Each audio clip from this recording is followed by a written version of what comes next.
that reforms are put in place to prevent an attack like this from ever happening again. With that, I will turn it back over to Chairwoman Klobuchar. Thank you very much, Mr. Chairman. I want to start by thanking you and Ranking Member Blunt, Ranking Member Portman, for the bipartisan and constructive hearing that we had last week. I also want to thank the many members of both committees that patiently participated during votes and all last week and asked thoughtful questions that will help us move forward. Importantly, there were a number of areas of agreement. We heard all of our witnesses last week make clear that there is now evidence that the insurrection was deliberate and coordinated, that it involved white supremacists and extremist groups, and that it was highly dangerous, but could have been so much worse if it was not for the actions of brave law enforcement on the front line. We also heard consensus from witnesses who held key leadership positions in charge of the Capitol security. Now, they didn't agree on everything, but there was consensus. There were breakdowns in intelligence sharing, delays in bringing in the National Guard, and issues concerning the structure of the Capitol Police Board and the decision-making process that it is in our unique responsibility to change. I hope that the spirit of bipartisanship and cooperation will continue today as we hear testimony from federal agencies on their roles with respect to intelligence gathering and timely sharing of intelligence, security preparations, the response, and the request for help from the Defense Department, as well as their perspectives on how the Capitol Police decision-making process could be so much better going forward. We know that there were errors made by those in charge of security in the Capitol, and it is always easy, of course, to realize that later than we're in the moment. But that fact alone, to me, isn't enough to not look back. We must look back because we must do better going forward. We heard last week that the Capitol Police is a consumer, that was the word of the former chief, of intelligence. It relies on its federal partners, including the FBI and the Department of Homeland Security, who have witnesses here today. While we are aware of the FBI raw intelligence report that came out the day before out of the Norfolk office, public reporting has indicated that neither agency, DHS or FBI, produced a threat report, that the FBI did not produce a joint intelligence bulletin, and the DHS did not produce a threat assessment ahead of January 6th. And the former police chief has said that representatives from these agencies indicated they didn't have any new intelligence to share at a meeting before the day of the attack. But the insurrectionists who attacked the Capitol, as we know, came prepared for war, as we heard last week. They brought radios, they brought climbing gear to surmount the Capitol's security features, and they brought weapons. So we need to hear from the federal agencies about what was known and when, what was done in response to these foreboding online threats, and how information was shared with the law enforcement partners who depend on them. We need to also understand why, with all the information that was available, the decision to reinforce local police with the National Guard was not made ahead of time. Now, that decision was made, or maybe I should say rather not made, by the former House and Senate Sergeant-at-Arms, who in fact have resigned. And nevertheless, despite the clear breakdowns at the Capitol, we must get to the bottom of why that very day it took the Defense Department so long to deploy the National Guard once the need for reinforcements became patently clear on every TV screen in America. At our hearing last week, Acting Chief Conti provided a disturbing account of how at 2:22 p.m., as the rioters already had broken through police lines, smashed windows at the Capitol, and were breaching the building, all on live television, the initial response from the Defense Department to a request of National Guard support was not to immediately activate the Guard. As the acting chief said to us last week, he was, quote, simply just stunned that there was not a more immediate response. Last, an issue of critical importance in today's hearing is the threat posed by domestic terrorism and hate groups and their role in the attack on January 6th. We will never forget the story of the Capitol police officer who fought against the violent mob for hours and after it was all over, broke down in tears, telling his fellow officers how he'd been called the N-word repeatedly that day and then said, "Is this America?" We also won't forget the picture of the insurrectionists proudly waving a Confederate flag in the Capitol Rotunda, or the images of a rioter in a Camp Auschwitz hoodie. But this rising problem is not just limited to the events on January 6th. According to an FBI report, hate crimes in the U.S. rose to the highest level in more than a decade in 2019. Putting all the dates and the memos aside, there was widespread knowledge of the importance of the date, of the rise of violent extremism, and that the President of the United States had called out his followers to go to the Capitol that day. The warnings were dismissed, despite the fact that the Vice President, the future Vice President, and the entire Congress was gathered in one place. In the end, it was left to frontline officers who were severely outnumbered to protect not only those of us in the Capitol, but our democracy itself. They performed heroically under unimaginable circumstances, tragically suffering many injuries and loss of life. That's why we need answers. Thank you.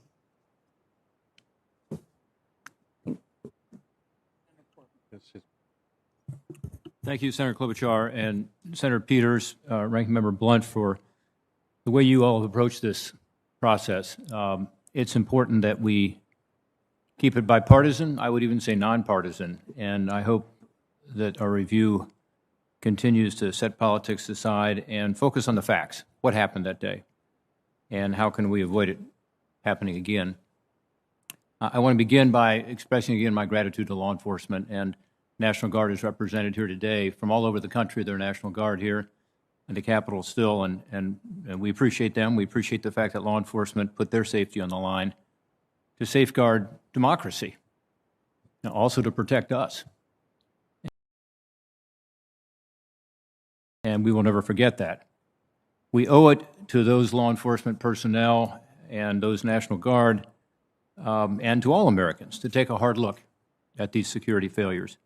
Both the preparation, it was inadequate, clearly, and the response, which also had some gaps we'll talk about in a moment. How could this have happened, that the Capitol was breached and overrun?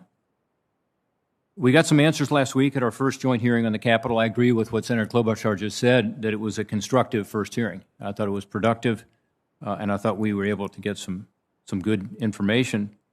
We heard from the acting Chief of D.C. Metropolitan Police, the former Chief of Capitol Police, the former Sergeant-at-Arms.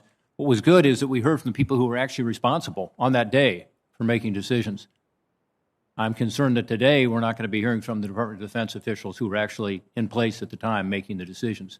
And I hope we'll have an opportunity to do that in the future.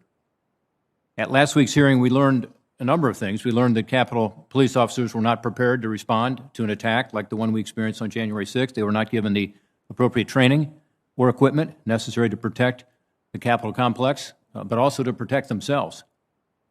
Also, we learned there were breakdowns in communication on January 6th and in the days leading up to it. The most concerning breakdown in communication, of course, concerned the significant discrepancies between the recollections of the former Chief of Capitol Police and the former Senate and House Sergeant-at-Arms about requests for backup for National Guard assistance in particular.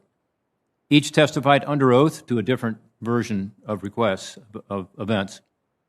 So we'll get to the bottom of that. The witnesses also pointed to lapses in intelligence as a key reason law enforcement was not better prepared. They all claimed no intelligence warned of a coordinated violent assault of the Capitol, but we know that there were reports out there, both publicly and from the FBI. There was at least one report from the FBI Norfolk Field Office warning of a violent attack on the Capitol. It was received by U.S. Capitol Police, but it never reached the former chief. It never reached the former Sergeant-at-Arms or even the incident commanders on the ground. Many questions remain unanswered. Despite the lack of intelligence, there were warning signs. Numerous online posts called for attacking the Capitol, and the previously mentioned FBI Norfolk Field report warned of violence and even war. We need to know what information the intelligence community reviewed prior to January 6, how it assessed that intelligence, and how it characterized the potential for violence when it shared that intelligence with law enforcement. Second, although last week's witnesses disagreed about when the Capitol Police requested National Guard assistance, all agreed that once requested, it took far too long for the National Guard to arrive. We'll dig further into this today. Based on the Defense Department's public timeline, once requested, it took the National Guard over 3 hours to arrive at the Capitol. Now, remember, we're all watching this on CNN and Fox and MSNBC, and it's a riot. And yet, it took more than 3 hours. The request came in from the Capitol Hill Police Chief Sund at 1:49 p.m., we're told, and the Capitol Hill deployment did not arrive until after 5 p.m. We'll hear some different timelines on that today, but all of them are after 5 p.m., closer to 5:30. So why did that happen? It's unclear when senior defense officials authorized the National Guard to deploy. The Defense Department's public timeline states that Army Secretary McCarthy directed the D.C. National Guard to mobilize at 3:04 p.m. But according to the timeline the National Guard provided to the committees and a briefing from Major General Walker, Commanding General of the D.C. National Guard, the instruction to deploy didn't arrive until 5:08 p.m. We need to know why the Pentagon took so long to deploy the National Guard. According to the former Chief of Capitol Police and acting Chief of D.C. Police and Major General Walker, the delay was due in part to concerns about the, quote, optics of the National Guard at the Capitol. We need to know what role, if any, optics played in the delay to provide much-needed assistance to U.S. Capitol Police and D.C. Metropolitan Police Department to protect the Capitol and to get people out of the Capitol. By hearing from representatives of the federal agencies responsible for the intelligence and the National Guard, today we expect to get clear answers to these open questions. Answering these questions is critical to our understanding of where the breakdowns occurred on and before January 6th, and only by understanding where the breakdowns occurred can we make the changes necessary to ensure that something like January 6th never happens again. And that's our objective here with this oversight mission. Again, I appreciate the fact that we've been able to keep the politics out of this and focus on the facts and be objective. We have to continue to do that. I look forward to another constructive hearing today. Thanks to our witnesses for being here. I look forward to your testimony. Recognizes Senator Blunt for your ranking member Blunt for your opening comments. Thank you, Chairman Peters, and thanks to Chairwoman Klobuchar. I join my good friend Senator Portman with my appreciation for where we've headed with this so far, and my hope that we continue to look at the facts and see where the facts lead us in as much of a nonpartisan way as you can do in an institution like the United States Senate. I'm glad to join my colleagues for today's hearing to learn more about the decisions and the actions of federal agencies on January the 6th. Last week's hearing with the chief of the Metropolitan Police Force, the former chief of the Capitol Police, and the former sergeants at arms of the House and Senate really left in many ways with more questions than answers. The witnesses could not agree on some of the basics of a timeline. I believe we learned at that hearing that the structure and the practice of the Capitol Police Board, which I previously questioned, in fact asked for a GAO study that was issued in 2017, just simply delayed the response and proved to be ill-suited for an emergency on the 6th. Today, I hope to learn if the failure of Capitol security leaders were compounded by officials at the Department of Defense who did not act quickly enough to take the situation seriously enough. I also hope to explore if the failure to alert the leadership of the U.S. Capitol Police or the Metropolitan Police Department of the FBI's Norfolk Situation Information Report, which warned of, quote, war, end quotes, at the Capitol. And I understand that that information was raw and unverified, but should it make us consider changes in the information sharing process that we pursue in this structure? All of the agencies participate in these hearings at the most fundamental level exist to uphold and protect the rights of Americans and to protect our form of government. January 6th revealed weaknesses in our intelligence agencies, our law enforcement agencies, and elements of defense agencies. It would be a mistake for the leadership of those agencies to think it was only a failure of the U.S. Capitol Police leadership or the Capitol Police Board that produced the terrible result we saw that day. I look forward to the testimony of our witnesses, and again, thanks for holding this hearing, Chairman Peters.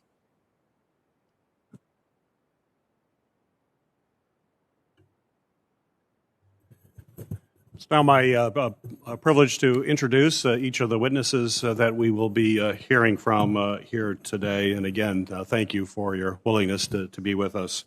Our first witness today is Ms. Melissa Smyslova. Ms. Slova is currently the Acting Undersecretary for the Office of Intelligence and Analysis at the U.S. Department of Homeland Security.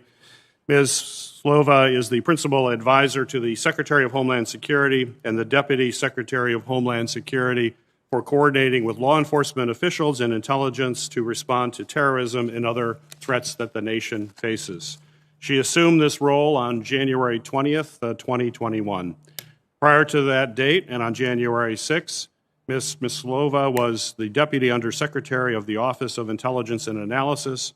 Prior to joining DHS, she spent almost 20 years in the field of intelligence analysis, which included time at the Defense Intelligence Agency. Welcome. Our second witness is Ms. Jill Sanborn. Since January 2020, Ms. Sanborn has served as the Assistant Director of the FBI's Counterterrorism Division, where she helps lead the FBI's efforts to provide information on terrorists and track down known terrorists worldwide. Ms. Sanborn first joined the FBI in 1998 and was assigned to the Phoenix field office. Prior to becoming Assistant Director, Ms. Sanborn served as the Special Agent in charge of the Minneapolis FBI field office, was detailed to the CIA's Counterterrorism Center, and worked in both the Washington and Los Angeles field offices. Welcome. Our third witness is Mr. Robert Salaces. Mr. Salaces is currently performing the duties of Assistant Secretary of Defense for Homeland Defense and Global Security, which he began on January 20th of 2021. Prior to this, and on January 6, 2021, he was the Deputy Assistant Secretary of Defense for Homeland Defense Integration and Defense Support of Civil Authorities. In this role, Mr. Salaces worked closely with federal, state, and local leadership, law enforcement, public health, and emergency management to oversee DoD's response to national emergency operations in support of civil authorities, including the deployment of the National Guard. Mr. Salaces was appointed to the Senior Executive Service in 2005. He was awarded the Presidential Rank Award at the rank of Meritorious Executive for his decisive leadership and program management skills and his contributions to the National Response Plan and the National Strategy for Homeland Security. Welcome. Our final witness today is Major General William Walker, the Commanding General of the D.C. National Guard. In this role, General Walker is responsible for the strategic leadership, training, readiness, operational employment, and performance of the Army and Air Force components of the D.C. National Guard. He reports to the Secretary of the Army and is charged with ensuring units are manned, trained, equipped, and ready for war and any national emergency. For 30 years, General Walker served as both a National Guardsman and a special agent of the U.S. Drug Enforcement Administration. Welcome, General. Chairman Klobuchar, those are our witnesses for today. Thank you. Thank you, Chairman Peters. If the witnesses could now please stand and raise your right hand. Do you swear that the testimony that you will give before the committee is the truth, the whole truth, and nothing but the truth, so help you God?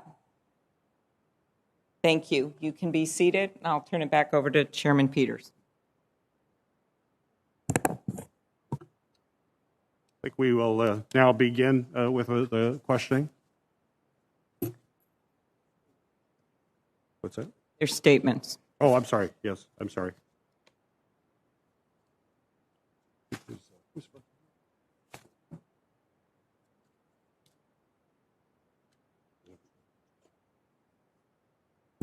Ms. Salesi, I think you are first for your opening statement. Thank you, Chairman. Chairman Peters, Chairwoman Klobuchar, Ranking Members Portman and Blunt, distinguished members of the committee. Thank you for the opportunity to testify before you today on the Department of Defense's support of civilian law enforcement agencies in securing the U.S. Capitol on January 6, 2021. One of DoD's missions is to support civil authorities, including civilian law enforcement organizations. DoD frequently provides this support during planned major events, like the presidential inauguration and the State of the Union addresses. Due to the unique nature of the District of Columbia, in which numerous governmental organizations exercise a range of jurisdictional authorities, ensuring safety and security is the responsibility of the D.C. government, the Secret Service, the Park Police, the Marshal Service, the Capitol Police, the Federal Protective Service, and other civilian law enforcement organizations. DoD provides support to these civilian law enforcement agencies when requested based on their assessment of the support required. Prior to the attack of January 6, DoD worked closely with federal law enforcement, D.C. government partners to determine if they anticipated a need for any DoD or D.C. National Guard support related to the planned protests. On 31 December, the commanding general of D.C. National Guard received a letter from the D.C. government requesting National Guard support for the D.C. Metro Police at 30 traffic control points and 6 metro stations, and to make available the D.C. National Guard Civil Support Team to support the D.C. Fire and Emergency Services. Over the weekend of January 2nd and 3rd, my staff contacted the Secret Service, the Park Police, the Marshal Service, the FBI, the Capitol Police, to determine if they plan to request DoD assistance. None of these law enforcement agencies indicated a need for DoD or D.C. National Guard support. After consultation with the Department of Justice, the Acting Secretary of Defense approved the D.C. government request for National Guard personnel to support 30 traffic control points and 6 metro stations from January 5th to the 6th. The Acting Secretary also authorized a 40-person quick reaction force to be readied at Joint Base Andrews. On January 5th, the Acting Secretary of Defense and the Secretary of the Army received a letter from the Mayor of D.C. stating MPD is prepared and coordinated with its federal partners, namely the Park Police, the Capitol Police, and the Secret Service. Based on these communications with federal and local civilian authorities, DoD determined that no additional military support was required on January 5th and 6th. DoD has detailed the events of 6 January 2021 in a memorandum published on defense.gov. I will provide a summary of those key events. After the U.S. Capitol Police ordered the evacuation of the Capitol complex, the Secretary of the Army and the Commanding General of the D.C. National Guard received calls shortly before 2 p.m. from the Mayor of D.C. and the Capitol Police Chief, respectively. At approximately 2:30 p.m., the Secretary of the Army met with the Acting Secretary of Defense and other senior leaders of the Defense Department. After this meeting, the Acting Secretary of Defense determined that all available forces of the D.C. National Guard were required to reinforce the D.C. Metropolitan Police and the U.S. Capitol Police, and ordered the full mobilization of the D.C. National Guard at 3:04 p.m. During this period, Major General Walker, the Commanding General of the D.C. National Guard, recalled and made ready the D.C. National Guard forces at the National Guard Armory for deployment to the Capitol complex. After reviewing the D.C. National Guard's missions, equipping, and responsibilities to be performed at the Capitol complex in support of the Metropolitan Police and Capitol Police, and conferring with the D.C. Metropolitan Police at their headquarters at 4:10 p.m., the Secretary of the Army received the Acting Secretary of Defense's approval at 4:32 and ordered the D.C. National Guard forces to depart the Armory for the Capitol complex. DoD continued to deploy National Guard forces through the evening to support the U.S. Capitol. By 9 o'clock on 7 January, 1,100 National Guard personnel had arrived at the Capitol. By 9 o'clock on 8 January, 1,800 National Guard personnel had arrived at the Capitol. And by 10 January, 6,000 National Guard personnel were at the Capitol providing security. DoD continues to support efforts to protect the safety and security of the U.S. Capitol and provide support to our civilian law enforcement partners. From January 9 through the inauguration, DoD provided nearly 25,000 National Guard personnel to support security in Washington, D.C. Today, there are approximately 4,900 National Guard personnel supporting Capitol Police and 500 supporting the Metropolitan Police. Going forward, the Department of Defense is committed to working closely with our federal, state, and local law enforcement partners, the D.C. government, and the Congress to ensure that we learn from this event and take all necessary actions to respond and ensure an attack on our nation's capital never happens again. Chairman Peters, Chairwoman Klobuchar, Ranking Member Portman and Blunt, distinguished members of the committee, thank you for the opportunity to testify before you today, and thank you for your continued commitment and support to the men and women of the Department of Defense. Ms. Smysova, you are now recognized for your opening statement. Thank you, Senator. Good morning. Chairman Peters, Chairwoman Klobuchar, Ranking Member Portman, Ranking Member Blunt, and other distinguished senators, thank you for the opportunity for me to testify with you today. I want to start with saying I am deeply saddened by the terrifying events that you, your staff, your loved ones, and others experienced on January 6th. The country, myself included, watched in horror as our Capitol was attacked. I am here today as the Acting Undersecretary for the Office of Intelligence and Analysis, INA, at DHS. I am a career intelligence professional of over 35 years. I am honored to have this opportunity to lead INA. I have great faith in the workforce and in our mission, which is to focus on a range of homeland threats, including domestic terrorism, and ensuring that our partners across state, local, private sector have the information they need. Before I summarize the actions my office took before January 6th, I do want to say I'm deeply concerned that despite our best efforts, they did not lead to an operational response to prepare and defend the U.S. Capitol. Throughout the 2020 election period and the presidential transition, INA produced numerous strategic assessments about the potential for election-related violence from domestic violent extremists.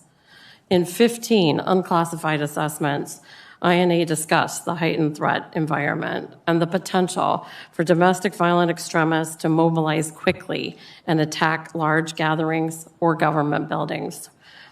These products were intended to increase awareness about the volatile threat environment and enhance both policy and operational planning. They were shared broadly with all levels of government, law enforcement partners, critical infrastructure, including through fusion centers nationwide. I will highlight a few products and engagements.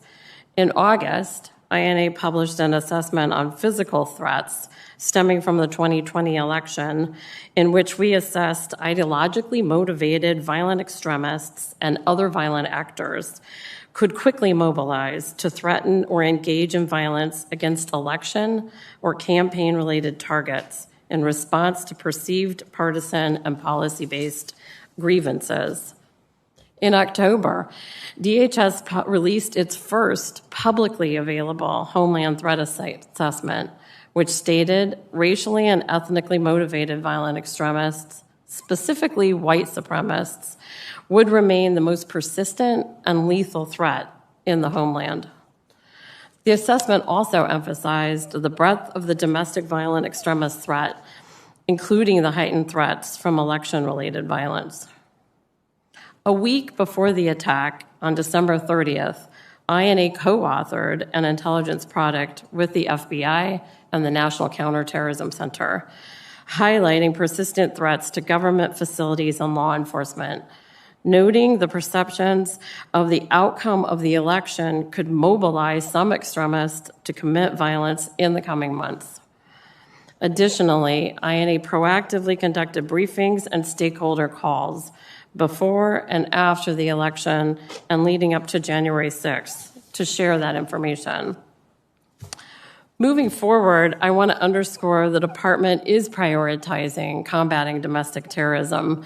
Specifically, in INA, we're working very closely with our DHS colleagues in the Civil Rights, Civil Liberties Office, Privacy Office, and our own Intelligence Oversight Office to carefully examine how we can better address the complex and evolving threat in the manner consistent with the Constitution and U.S. law. My office is committed to developing more expertise on domestic terrorism, improving our analysis of social media to better characterize the threat, and ensuring our assessments are received and understood by key decision makers. Additionally, the department has taken these steps since January 6th. In late January, DHS issued our first National Terrorism Advisory System Bulletin on domestic terrorism. It warned domestic violent extremists may be emboldened to act in the wake of the U.S. Capitol breach.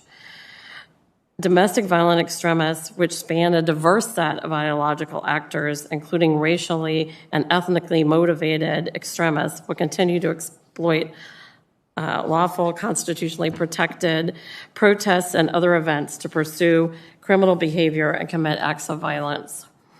Also, for the first time, Secretary Mayorkas designated domestic violent extremists as a national priority area within the department's Homeland Security grant.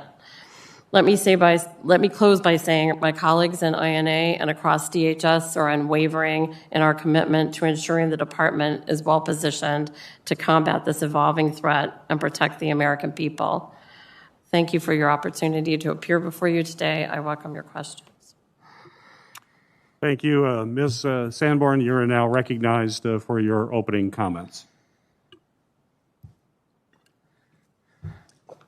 Good morning, Chairwoman Klobuchar, Ranking Member Blunt, Chairman Peters, Ranking Member Portman, and the members of the committees. Thank you for the opportunity to appear before you today. My name is Jill Sanborn, and I'm the Assistant Director for the Counterterrorism Division within the FBI. It is always an honor to be here with you in the Senate. For those of you that I haven't met or you don't know, I actually started my career in public service as a Senate page in 1987, thanks to a sponsorship from my home senator, Senator Max Baucus. I want to start by offering my condolences to all of you who had to endure up close and personally the violence and destruction that occurred on January 6th. The siege on the Capitol complex, while you were carrying out your duties as our elected representatives, was not just unacceptable and disturbing, it was criminal. I also want to offer condolences to our partners at U.S. Capitol Police for the loss of one of their brothers, Officer Sicknick. This is a loss to us all in law enforcement. Violence designed to intimidate the population and influence the government is exactly what the FBI's Counterterrorism Division was designed to combat. The men and women of the FBI are not only dedicated to identifying and bringing to justice the individuals involved in the attack on January 6th, but also, and equally as important, and let me stress this, we're committed to working to prevent something like this from ever happening again. Over the last 2 months, the Americans you represent from across the country have sent in over 200,000 digital media tips and reported more than 30,000 leads to our National Threat Operations Center. With this support, we have identified hundreds of people involved in the attack and arrested more than 300, with more and more arrests every day. I want to reiterate something the director mentioned to some of your colleagues yesterday. As Americans, we are all victims of this assault. And the American people deserve nothing less than our commitment to see this investigation through and to protect them from acts of violence like this in the future. The FBI's #1 priority is preventing acts of terrorism. The greatest threat we face is the threat posed by lone actors, both domestic violent extremists and what we refer to as the homegrown violent extremists. These actors are especially challenging for law enforcement because, by definition, their insular nature makes them particularly difficult to identify and disrupt before they have an opportunity to act. The FBI has been investigating domestic terrorism throughout our organization's history. However, today's threat is different than it was 100 years ago and continues to evolve. Between 2015 and 2020, racially or ethnically motivated violent extremists were responsible for the most lethal domestic terrorism threat. And in fact, 2019 was the most lethal year for domestic violent extremist attacks since the Oklahoma City bombing in 1995. However, in 2020, 3 of the 4 fatal domestic violent extremist attacks were perpetrated by what we call anti-government or anti-authority violent extremists. One of those attacks was perpetrated by an anarchist violent extremist in Portland.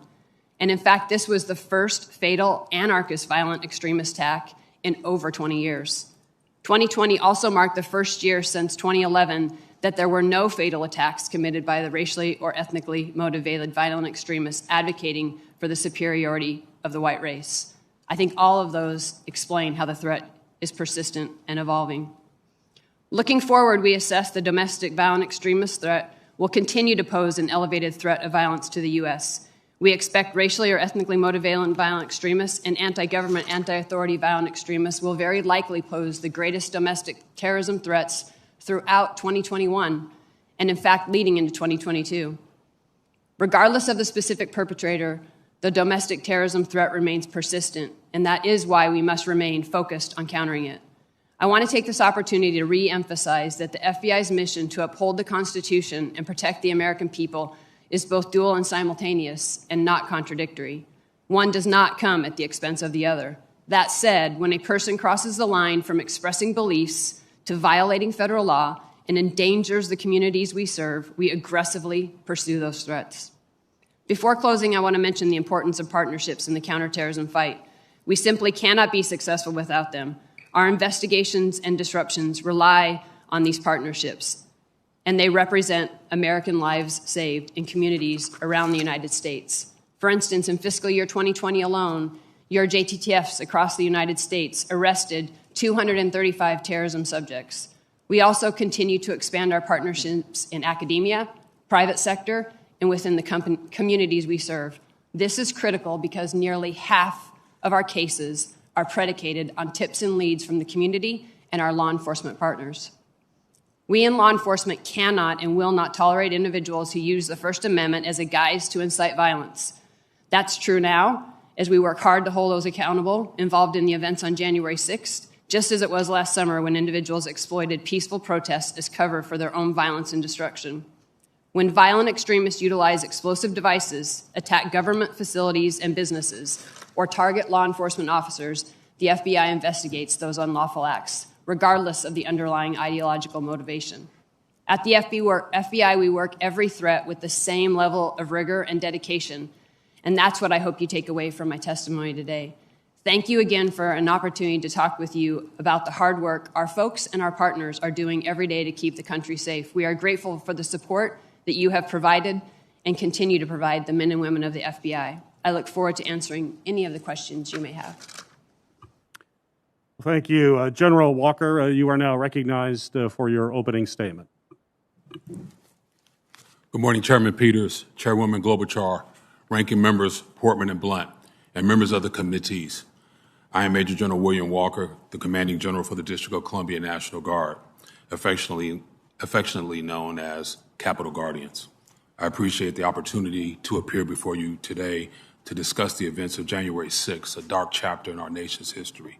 I was personally sickened by the violence and destruction I witnessed that fateful day and the physical and mental harm that came to U.S. Capitol Police officers and Metropolitan Police Department officers, some of whom I met with later that evening, and I could see the injuries that they sustained. It is my hope that my recollection of the events and my presentation of the facts as I know them will help your committees in its investigation and prevent such tragic events from ever occurring again. First, I think it's critical to understand what the District of Columbia National Guard mission was on January 6th to include the civilian agency we were supporting, and our requests for support of other civilian authorities were handled. On December 31st, 2020, the District of Columbia National Guard received written requests from the District of Columbia Mayor, Muriel Bowser, and her Director of Homeland Security and Emergency Management, Dr. Christopher Rodriguez. The request sought National Guard support for traffic control and crowd management for planned demonstrations in the district from January 5th through January 6, 2021. After conducting mission analysis to support the district's request, I sent a letter to the Secretary of the Army, Ryan McCarthy, on January 1st requesting his approval. I received that approval in a letter dated January 5th, granting support to the Metropolitan Police Department with a 320 Guardsmen personnel to include a 40 personnel quick reaction force. The District of Columbia National Guard provides support to the Metropolitan Police Department, the United States Park Police, the United States Secret Service, and other federal and district law enforcement agencies in response to planned rallies, marches, protests, and other large-scale First Amendment activity on a routine basis. A standard component of such support is the stand-up of an off-site quick reaction force, an element of Guardsmen held in reserve with civil disturbance response equipment, helmets, shields, batons, etc. They are postured to quickly respond to an urgent and immediate need for assistance by civil authorities. The Secretary of the Army's January 5th letter to me withheld that authority for me to employ a quick reaction force. Additionally, the Secretary of the Army's memorandum to me required that a concept of operation be submitted to him before the employment of a quick reaction force. I found that requirement to be unusual, as was the requirement to seek approval to move Guardsmen supporting the Metropolitan Police Department to move from one traffic control point to another. At 1:30 p.m. on January 6, we watched as the Metropolitan Police Department began to employ officers to support the Capitol Police. In doing so, the officers began to withdraw from the traffic control points that were jointly manned with District of Columbia Guardsmen. At 1:49 p.m., I received a frantic call from then Chief of United States Capitol Police Stephen Sun, where he informed me that the security perimeter of the United States Capitol had been breached by hostile rioters. Chief Sun, his voice cracking with emotion, indicated that there was a dire emergency at the Capitol, and he requested the immediate assistance of as many available National Guardsmen that I could muster. Immediately after that 1:49 call, I alerted the U.S. Army senior leadership of the request. The approval for Chief Sun's request would eventually come from the Acting Secretary of Defense and be relayed to me by Army senior leaders at 5:08 p.m., about 3 hours and 19 minutes later. I had already had Guardsmen on buses at the Armory ready to move to the Capitol. Consequently, at 5:20 p.m., less than 20 minutes, the District of Columbia National Guard arrived at the Capitol and were being sworn in by the United States Capitol Police. We helped to establish the security perimeter at the east side of the Capitol to facilitate the resumption of the joint session of Congress. In conclusion, I am grateful for the Guardsmen from the 53 states and territories who supported the District of Columbia National Guard Operation Capitol Response and helped to ensure a peaceful transition of power on January 20th. In particular, I am grateful for the timely assistance from our close neighbors from Virginia, Delaware, and Maryland National Guard, who augmented D.C. National Guard forces in establishing the security perimeter. I am honored to lead these citizen soldiers and airmen. These are your constituents, many of whom left behind their families, careers, their education, their businesses, to help ensure the protection and safety of the United States Capitol and those who serve in it every day. Thank you for the opportunity to brief you today, and thank you for your continued support of the National Guard. I look forward to any questions you may have. Thank you again. Thank you, General Walker. Thank you for your testimony. And again, I know I speak on behalf of everybody in this joint committee room that we fully support the men and women of the National Guard and appreciate your work on that day and continue to appreciate the service you're providing to your country and protecting the Capitol as well as our country. So thank you again. General Walker, I want to start my questioning by going back in time a little bit prior to the events on January 6th. So my question is, in June of 2020, as violence was escalating during the summer protest, were you able to immediately receive approval from the Secretary of the Army and the Secretary of Defense to deploy National Guard to assist law enforcement at that time? Senator Peters, I was. Yes, sir. The Secretary of the Army was with me for most of that week. He came to the Armory. I was in constant communication with him when we were not together.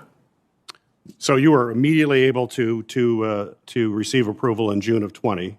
From your testimony, I want to be clear. Were you able to immediately receive approval from the Secretary of the Army and the Secretary of Defense to deploy the National Guard on January 6th? No, sir.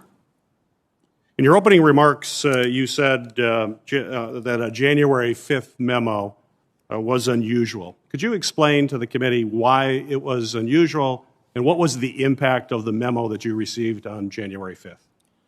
So the memo was unusual in that it required me to seek authorization from the Secretary of the Army and the Secretary of Defense to essentially even protect my guardsmen. So no civil disturbance equipment could be authorized unless it came from the Secretary of Defense.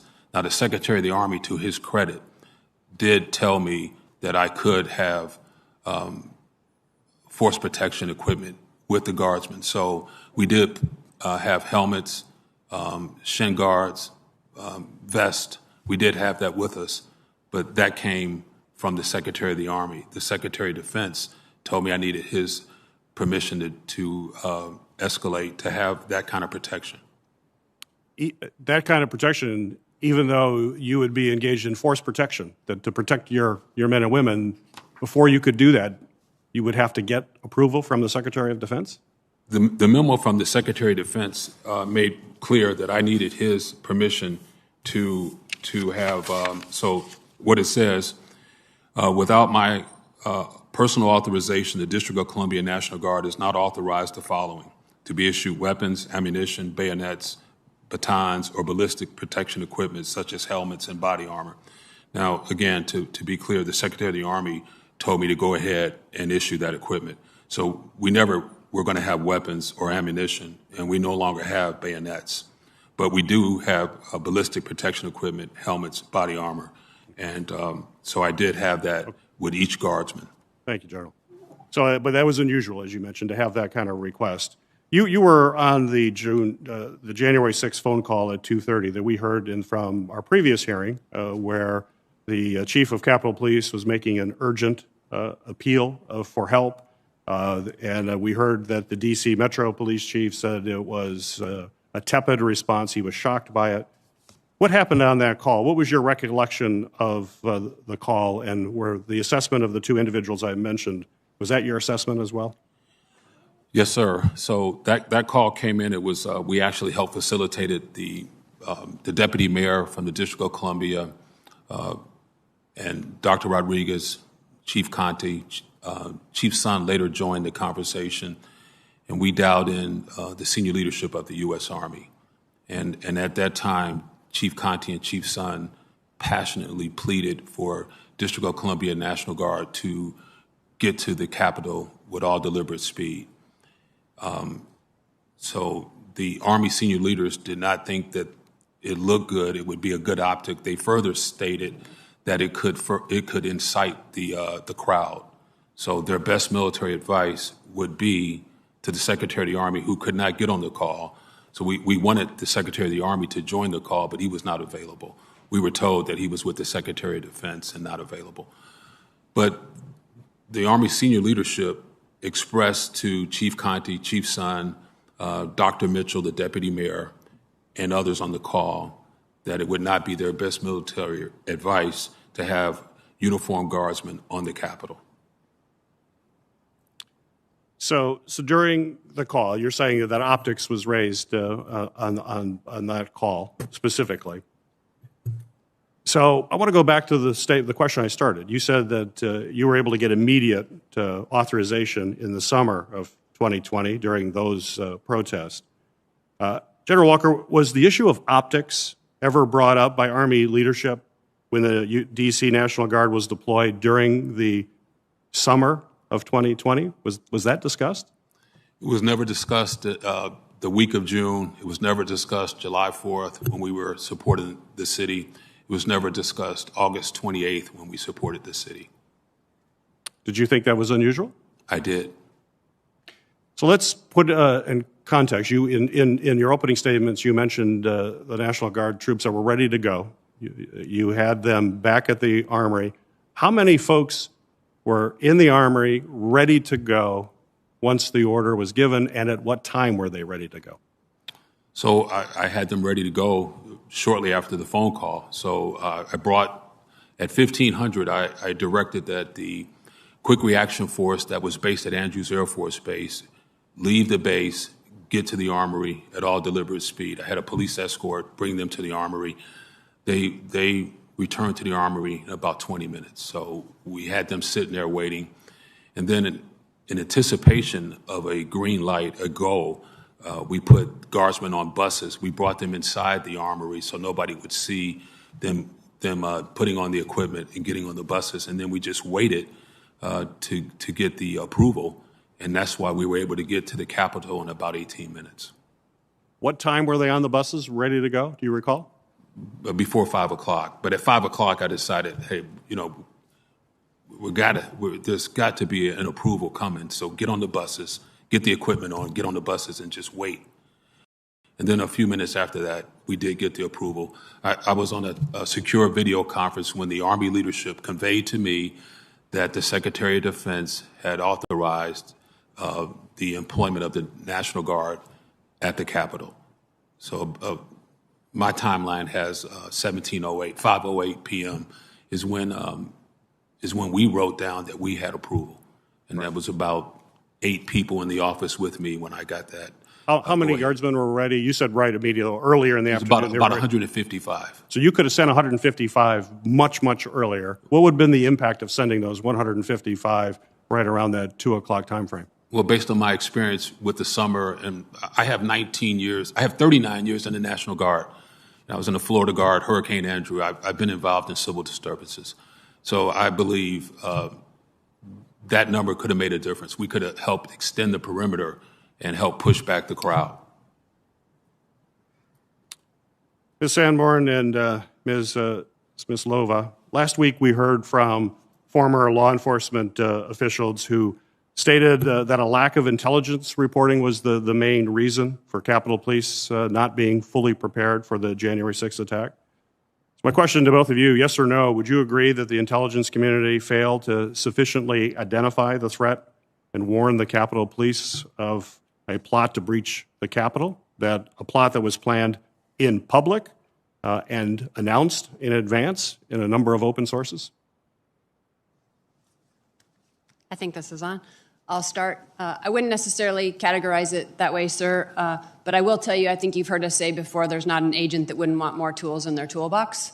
There's not an analyst that wouldn't want more intelligence, and I think I just paint a quick picture for you. The challenges we're faced are the immense amount of rhetoric out there, and what we're trying to separate is aspirational from intent, and combine in order to get to that intent, we're really thinking about private communications and oftentimes encryption. And so I would say that what we are faced with is the challenge of the amount of data and then really trying to find, because of the volume and because of private communications, intent that then would have given us the intelligence picture potentially to shed light on what some of the plans and intentions, indicators and warnings, as our military folks might say.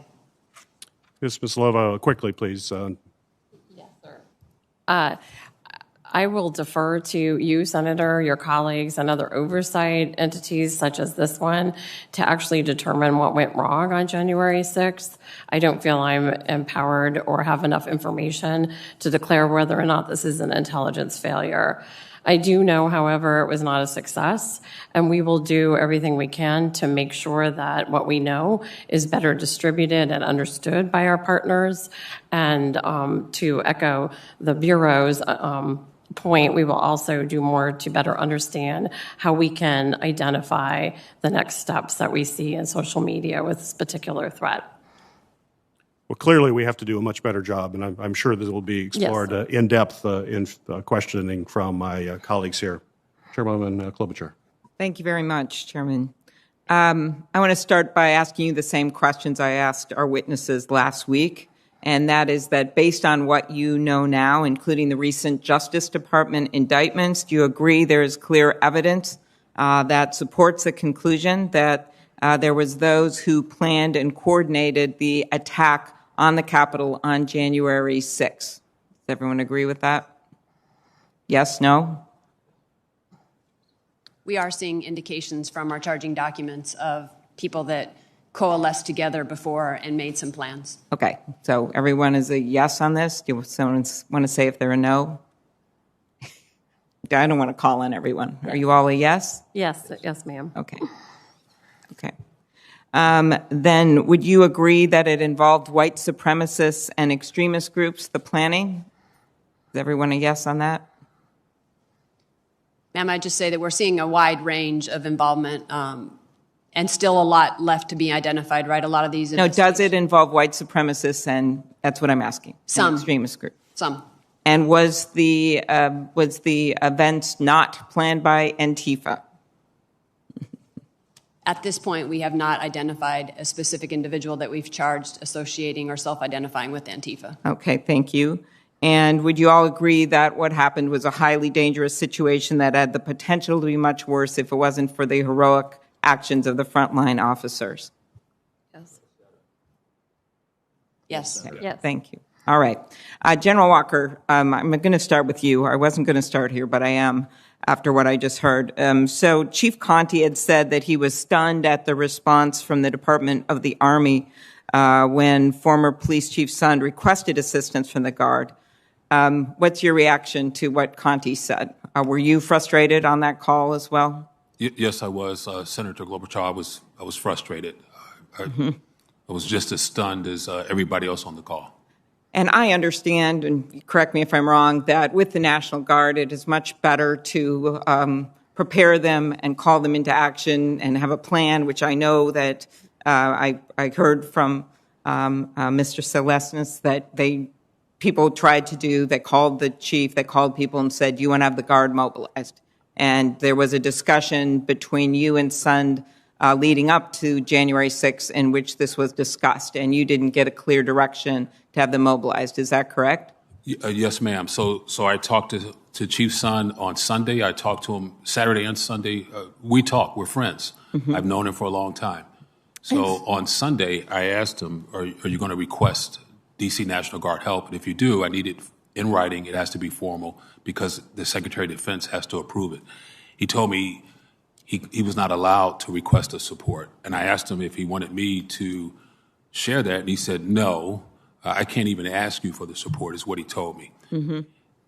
But he did say, but if I do call you, will you be able to support me? I said, yes, but I have to get approval from the Secretary of the Army and ultimately the Secretary of Defense because it's a federal request. Exactly. And so as we've heard from Chief Sund last week, he had been denied by the Sergeant at Arms, and that's a subject for last week. But the subject for today is, given all that, and we know we would have been in much better shape if they'd been called in ahead and if he'd had authority. But now we're to the day, and it is 2:22, and you are on the phone with them, and you're asking for this authorization, which you felt it was unusual to get. Is that right? Unusual that I thought the delay was unusual. Yes. And so we were already in support of the Metropolitan Police Department. And when the Metropolitan Police Department left the traffic control points, what I wanted to do was take those guardsmen and move them to the Capitol immediately. And my logic was we were still in direct support. We would have been in support of the Metropolitan Police Department, who was supporting the United States Capitol Police at that point. So I just keep imagining the scene. The whole country, the whole world is seeing this on TV. You've got the police line breached at this moment. You have smashed windows. You have insurrectionists going through the police lines. You are on the phone. Everyone is seeing this on TV, and they're not immediately approving your request. And in your recent testimony, you just said, hey, I could have gotten them on those buses and ready to go. Is that correct? That is correct, Senator. And as you just testified in response to Senator Peters, you believe that would have made a difference to have them at the perimeter in a sooner point. And I know that the people in charge of Capitol Security felt the same. Yes, ma'am. And so you could have had them there earlier, hours earlier, if it had been approved.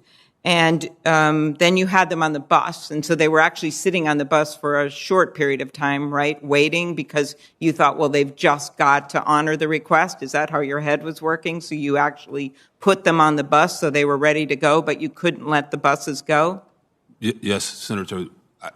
I just came to the conclusion that eventually I'm going to get approval, and I didn't want. And at that point, seconds mattered, minutes mattered, and I needed to be ready to get them there as quick as possible. So I already had District of Columbia National Guard military police vehicle in front of the bus to help get through any traffic lights. Mm-hmm. So we were there in 18 minutes. I arrived at 17:20. Okay. So, yeah, and they were sworn in as soon as they got there, and they made a difference, according to the Capitol Police. Well, according to a lot of us. And I just keep thinking of the hours that went by and the people who were injured and the officers whose lives were changed forever. A lot has been reported about the quick response force that was waiting at Andrews Air Force Base to be deployed to D.C. just in case. Now, that force was set up as additional troops to support the Guard's traffic control mission is needed. Is that right? Yes, ma'am.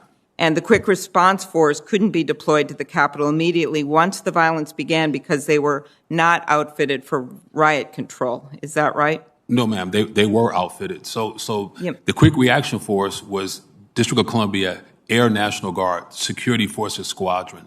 Most of those guardsmen are law enforcement officers in their civilian positions. Got it. So they were ready to go, and they were outfitted with all the equipment that they needed.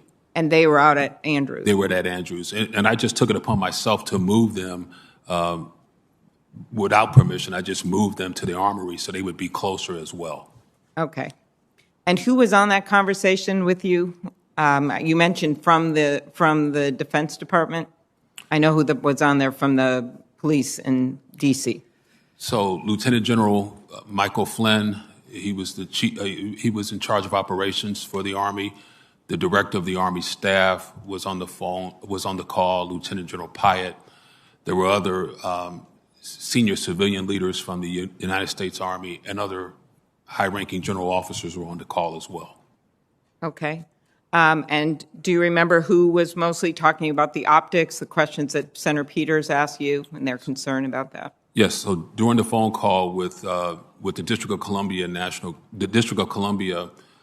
leaders, the Deputy Mayor, Chief Son, Dr. Rodriguez, who was talking about optics, were General Flynn and General Pyatt. And they both said it wouldn't be in their best military advice to advise the Secretary of the Army to have uniformed Guards members at the Capitol during the election confirmation. Thank you. Mr. Salas, could you explain why they would say such a thing? I know you were not on the call, and you were the one that they sent here on behalf of the Defense Department, but you were not on the call. And so do you have any idea why this delay occurred when, as Senator Peters has well pointed out, it didn't occur in other incidences? Senator, as you point out, I was not on the calls, any of the calls. We know that. Okay. That's why I spent my time talking to someone who was. Right. However, Senator, in preparation for the hearing, I have had the opportunity to talk to General Walker. I've had the opportunity to talk to General Pyatt and other general officers on the Army staff. I've also had the opportunity to talk to Secretary McCarthy in preparation for the hearing so that I could understand the details of the... Okay. So just if you could answer my questions, there's so many of my colleagues waiting, why this happened. General Pyatt told me yesterday that he didn't say anything about optics. He meant he didn't use the word optics, or are you saying that General Walker, who just testified that they were concerned about this, is wrong, or that? General Pyatt told me yesterday, Senator, that he did not use the word optics. I think that I'll let General Walker answer this, but I think what he's talking about is the general concern of that, was that they were more concerned about how this would appear, and it was in their best advice. And I guess what bears out his testimony is that they did not send the National Guard there for hours. They didn't give the authorization for him as he waited with his troops to go over to the Capitol. Senator, in fairness to the committee, General Pyatt is not a decision maker. The only decision makers on the 6th of January were the Secretary of Defense and the Secretary of the Army, Ryan McCarthy. There was a chain of command from the Secretary of Defense, the Secretary McCarthy, to General Walker. That was the chain of command. There's lots of staff that is involved in obviously having discussions, but to be clear, on that day, that was the chain of command. Just could I give General Walker, I think we should give him a moment to respond here, and then I'll be done. Yes, Senator. So the chain of command is the President, the Secretary of Defense, Secretary of the Army, William Walker, Commanding General, District of Columbia National Guard. Can I just make a correction? I said Lieutenant General Mike Flynn. It was Lieutenant General Charles Flynn. Got it. And so I just right. wanted to correct that. Okay. But there were people in the room with me on that call that heard what they heard. Okay. We'll have to follow up with more questions. I appreciate your testimony. Thank you. Ranking Member Portman, you're recognized for your questions. Thank you, Chairman Peters, and thanks to our witnesses. General Walker can continue to talk about your recollection, if you don't mind. This morning, you have testified that you received this letter from Army Secretary McCarthy on January 5th, so just the day before the attack on the Capitol. In that letter, did Secretary McCarthy prohibit you from employing the National Guard's Quick Reaction Force without his authorization? So I have the letter in front of me, and his letter does not, but it is the Secretary of Defense says that I have to use it as a last resort. But the Secretary of the Army told me, and it's I have the letter, that I could not use the Quick Reaction Force. I would just read it. Yeah. I withhold authority to approve employment of the District of Columbia National Guard Quick Reaction Force and will do so only as a last resort in response to a request from an appropriate civil authority. Yeah. I will require a concept of operation prior to authorizing employment of a quick reaction force. Now, a quick reaction force normally is a commander's tool to go help either a civilian agency, but more typically to help the National Guardsmen who are out there and need assistance. Yeah, I think it's the very definition of a quick reaction force to be able to react quickly. And when you've got to go through that kind of an authorization, including coming up with a concept of operation before the Secretary or, as you say, the Secretary of Defense, so the Secretary of the Army or Secretary of Defense would approve deployment, seems to me to be contrary to the whole concept of a quick reaction force. And just to be clear, the Secretary of Defense said I could use it as a last resort. Last resort, right. But the Secretary of the Army says that I could only use it after he gave me permission, and only then after a concept of operation was. And we talked about the chain of command earlier, so your chain of command is both of these gentlemen. In other words, you didn't have the authority to deploy that quick reaction force based on either the letter or the earlier memo that went from the Secretary of Defense, Acting Secretary of Defense, to the Secretary of the Army. Is that correct? That's correct. Yes, sir. Yeah, I also thought it was odd, and I think you said it was unusual and very prescriptive, that the January 5th letter required the Secretary of the Army to approve the movement of deployed guardsmen from one traffic control point to another. Did you find that unusual? 19 years, I never had that before happen. So on that day, the Metropolitan Police, as they would any other day, requested that a traffic control point move one block over. No traffic was where they were, so they wanted the traffic control point to move one block. I had to get permission. I told him, I'll get back to you. I contacted Lieutenant General Pyatt, who contacted Secretary of the Army. I had to explain where that traffic control point was in relationship to the Capitol. And only then did I get permission to move the 3 National Guardsmen supporting the Metropolitan These are Police 3 Department. unarmed National Guardsmen who are helping with traffic control, in part so that Metropolitan Police can do other things, and they were not permitted to move a block away without getting permission from the Secretary of the Army. Is that true? That's correct. Yeah. And then on your testimony, you also talk about riot gear. That January 4th memorandum from Acting Secretary Miller to the Army Secretary required the personal approval of the Secretary of Defense for the National Guard to be issued riot gear. Is that correct? That's correct. But the Secretary of the Army told me to go ahead and put it in the vehicles. Yeah. So I give him credit for that. Yeah, and you said that earlier. You gave him credit for saying at least to have it there so it was accessible. Yes. But still, you couldn't prepare for a civil disturbance without getting permission from the Secretary of the Army and the Secretary of Defense. Is that true? Normally for a safety and force protection matter, a commander would be able to authorize his guardsmen to protect themselves with helmet and protective equipment. Well, as I said earlier, I'm disappointed we don't have someone from DOD who actually was there at the time. I think you're being put in a tough position, Mr. Salasas. But, Mr. Salasas, I have to ask you, why did the Department of Defense impose these restrictions on General Walker's control of the National Guard on January 6th? Senator, I apologize. I got it now. Senator, Secretary Miller wanted to make the decisions of how the National Guard was going to be employed on that day. As you recall, Senator, the spring events, there was a number of things that happened during those events that Secretary Miller, as the acting secretary. Yeah, well, clearly he wanted to. The question is why and how unusual. Don't you think that's unusual based on your experience at DOD? Senator, there was a lot of things that happened in the spring. But don't you think that was criticized unusual? for? No, sir, if I could, Senator, civil disturbance operations, that authority rests with the Secretary of Defense. So if somebody is going to make a decision about employing military members against U.S. citizens in a civil disturbance operation. Well, let's talk about the quick reaction force then. Again, you've got a lot of experience, looked at your background. We appreciate your being here. Again, you weren't making any decisions that day. They kind of put you forward here as the person to answer questions.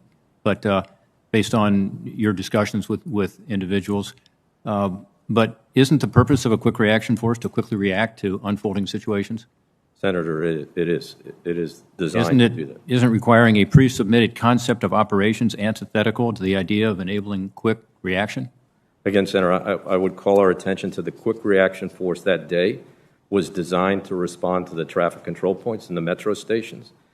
We did not have a quick reaction force to respond to the events that unfolded on the Capitol. Well, I don't know that that's true. General Walker, did you not have a quick reaction force as part of the D.C. police? I think you did. You had police officers who were also guardsmen who were involved in your quick reaction force, correct? I did.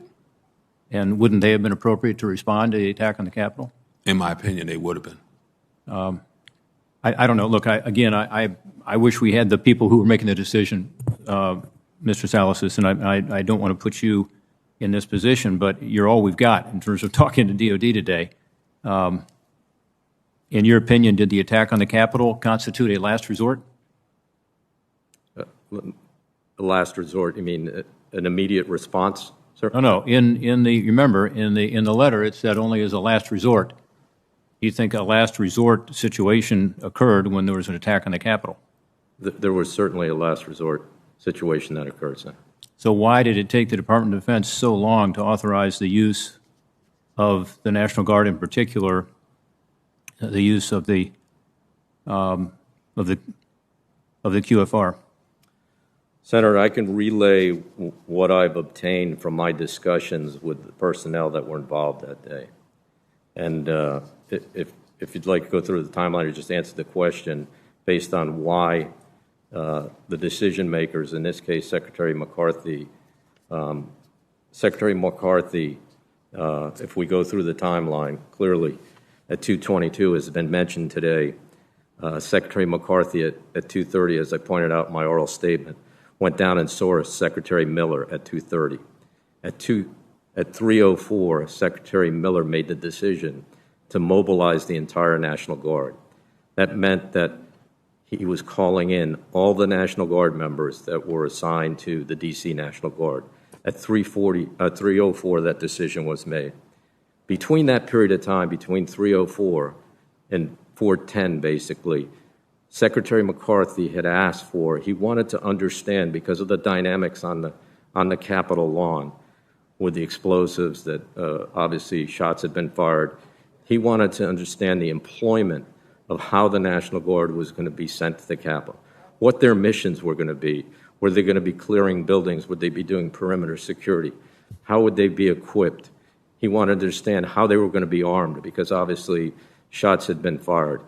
He was asking a lot of questions to understand exactly how they were going to be employed here at the Capitol and how many National Guard members needed to be employed on the Capitol. Let me just say, with all due respect, and my time is coming to an end, 3 hours and 19 minutes, 3 hours and 19 minutes from the first call, plea, really, with his voice cracking with emotion, as the Major General said. You have Chief of Police, son, saying, help, we need help, now, 3 hours and 19 minutes. And that can't happen again. You agree with that? Senator, I do. Thank you. Very good. Ranking Member Blunt. Thank you, Chairwoman. General Walker, if the restrictions on your authorities hadn't been put in place by DOD, what would you have done when Chief Sund called you at 1:49 on January 6th with an urgent request for National Guard assistance? I would have immediately pulled all the guardsmen that were supporting the Metropolitan Police Department. They had the gear in the vehicles. I would have had them assemble in the armory and then get on buses and go straight to the armory and report to the most ranking Capitol Police officer they saw and take direction. And further, just let me add this. So one of my lieutenant colonels on his own initiative went to the Capitol anticipating that we were going to be called. So he would have been there, and he met with Deputy Chief Carroll of the Metropolitan Police Department, who asked him, where is the National Guard? How come they're not here? And this colonel said, well, I'm sure they're coming, and I'm here to scout out where they're going to be when they get here. So that was the plan. I would have sent them there immediately. As soon as I hung up, my next call would have been to my subordinate commanders, get every single guardsman in this building and everybody that's helping the Metropolitan Police, remission them to the Capitol without delay. And how quickly do you think you could have had people here? I think you said a minute ago that the Guard had moved from Andrews to the Armory here by 3:30. Is that right? Yes, sir. And how quickly was the colonel here that was... He came with the police. So he was here immediately? Yes, sir. Yes, sir. He was here immediately. When the Metropolitan Police left some of the traffic control points, my colonel left with them and came straight to the Capitol, anticipating that that's where the fire was and that fire needed to be put out. Well, there certainly was concern here immediately. In fact, yesterday I saw a message that I sent Mr. Elder, who was the director of the Rules Committee for me when I was chairman at the time, and the quote on that message, that text message, was, could this information about the Defense Department and the National Guard possibly be true? That's 309, already wondering where Senator Klobuchar and I and other senators were. Could it possibly be true that the Defense Department was not sending the Guard immediately? Mr. Salasys, on the January 5th letter, that's described as Secretary McCarthy relaying new restrictions from the acting Secretary of the Defense, Christopher Miller.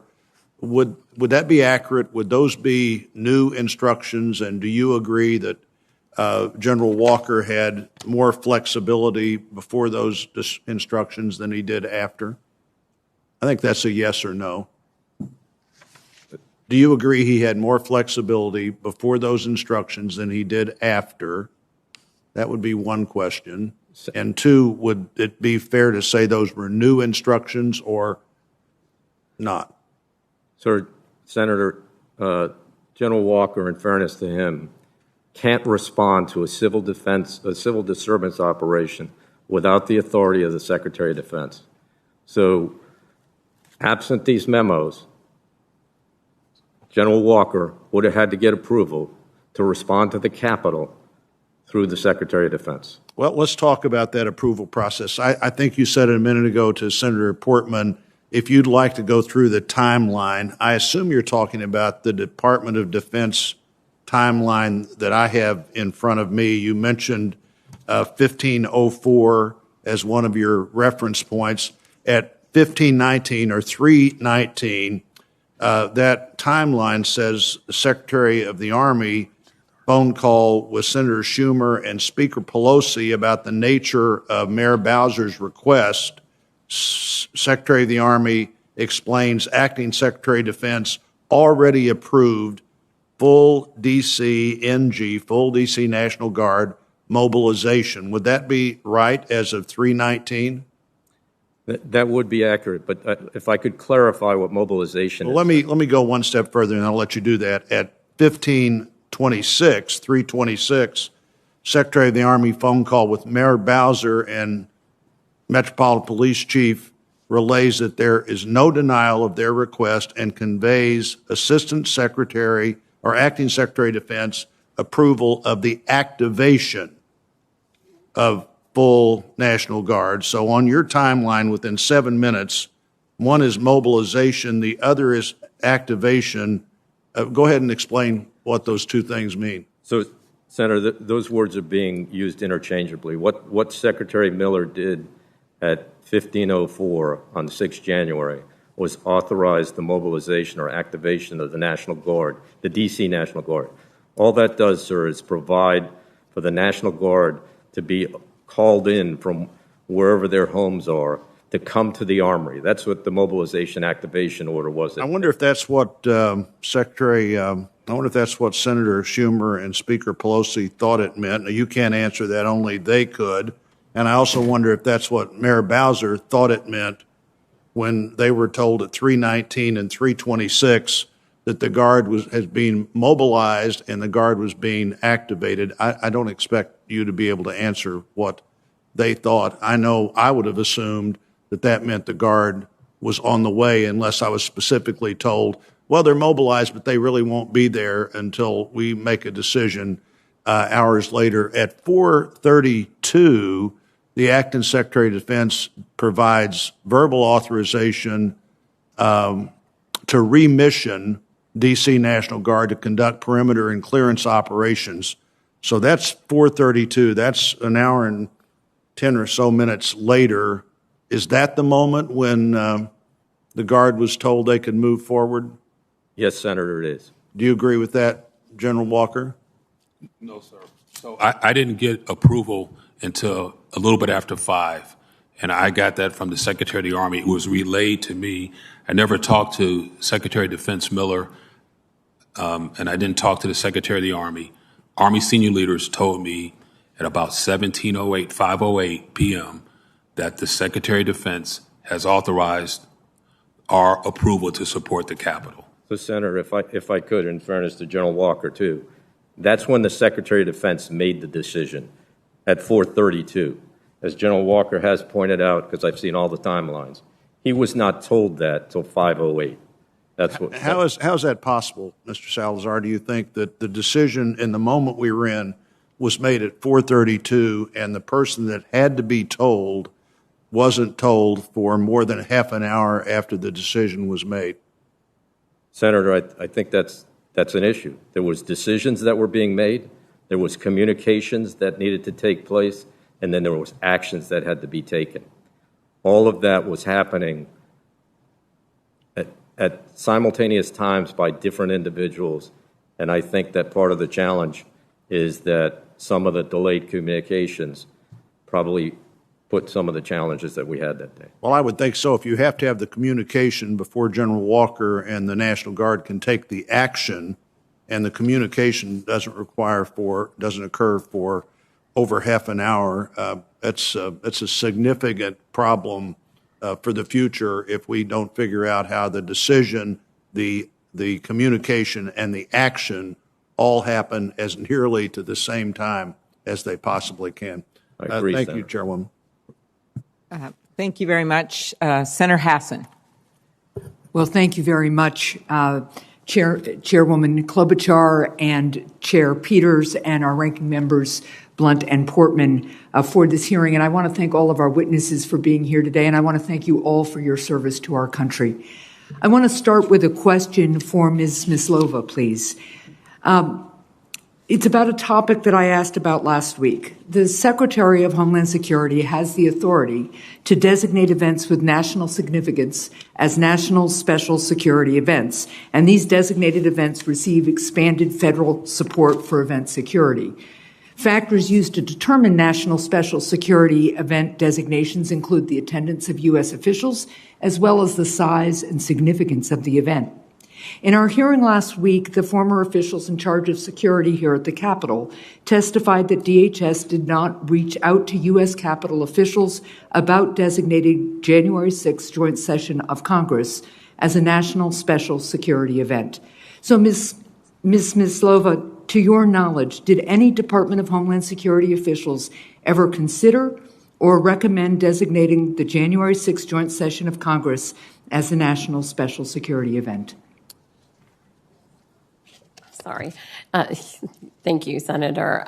No, to my knowledge, no one at the Department of Homeland Security did consider designating January 6th as an NSSE. Also, to my knowledge, no one responsible for protecting the Capitol asked for such a designation. Right, but when we're talking about an NSSE, you don't need a request from the Capitol, correct? That is correct. You could have DHS could have initiated it. So what is the department's current policy and process for designating national special security events? And were there any procedural issues blocking such a designation in spite of the growing evidence of intelligence available to federal security officials prior to the event?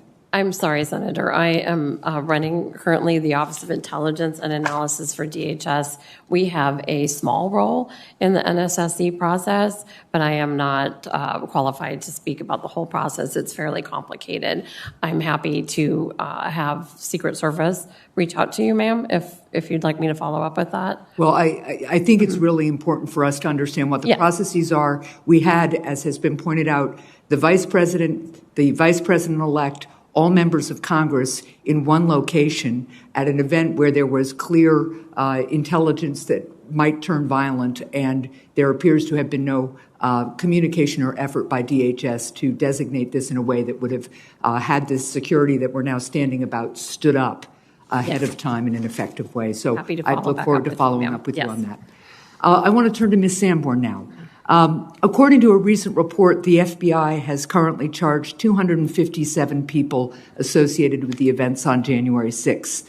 Of the individuals charged to date in relation to the attacks of January 6th, how many were already under investigation by the Bureau? Ma'am, I'd have to get you the specific number, but I can only recall from my memory one of the individuals that was under investigation prior. And was that because the FBI is limited in its tools or capacity to monitor, charge, or arrest these individuals prior to January 6th?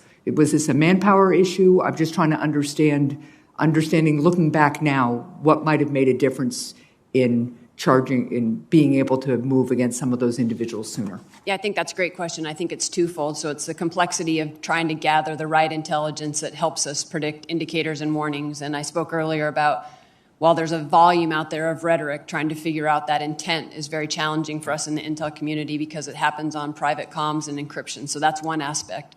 And then the other aspect is, of the people that we were investigating, so predicated investigations, we don't necessarily have the ability to mitigate the threat they might pose by travel if we don't have a charge. And so I think you're tracking that we were aware of some of our subjects that intended to come here.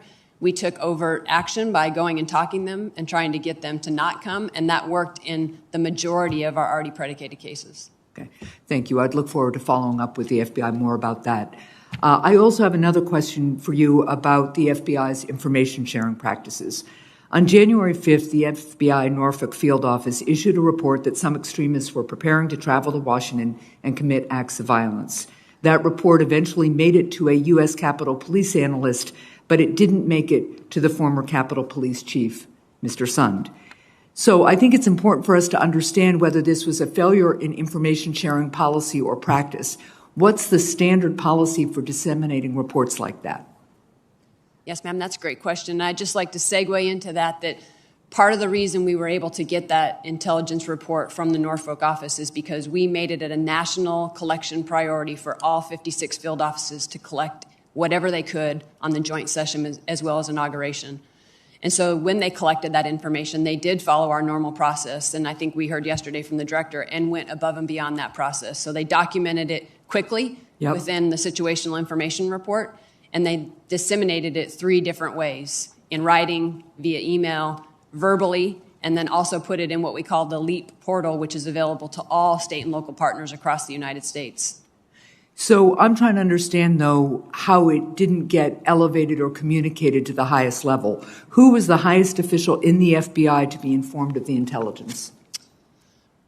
So I, similar to Director Wray, found out about it days after. And so I think it's very important to also caveat what that was. It was raw, unvetted information, and only because of the collection message did it get as quickly elevated to the Washington field office and disseminated to the task force officers. So thousands and thousands of tips come in just like this on every day, and not all of those get elevated to senior leadership. Except that this was tips about violence at the United States Capitol, where we were going to have all members of Congress, the current vice president, the vice president-elect. And so given the gravity of the threat, it is very hard for me to understand why somebody didn't pick up the phone.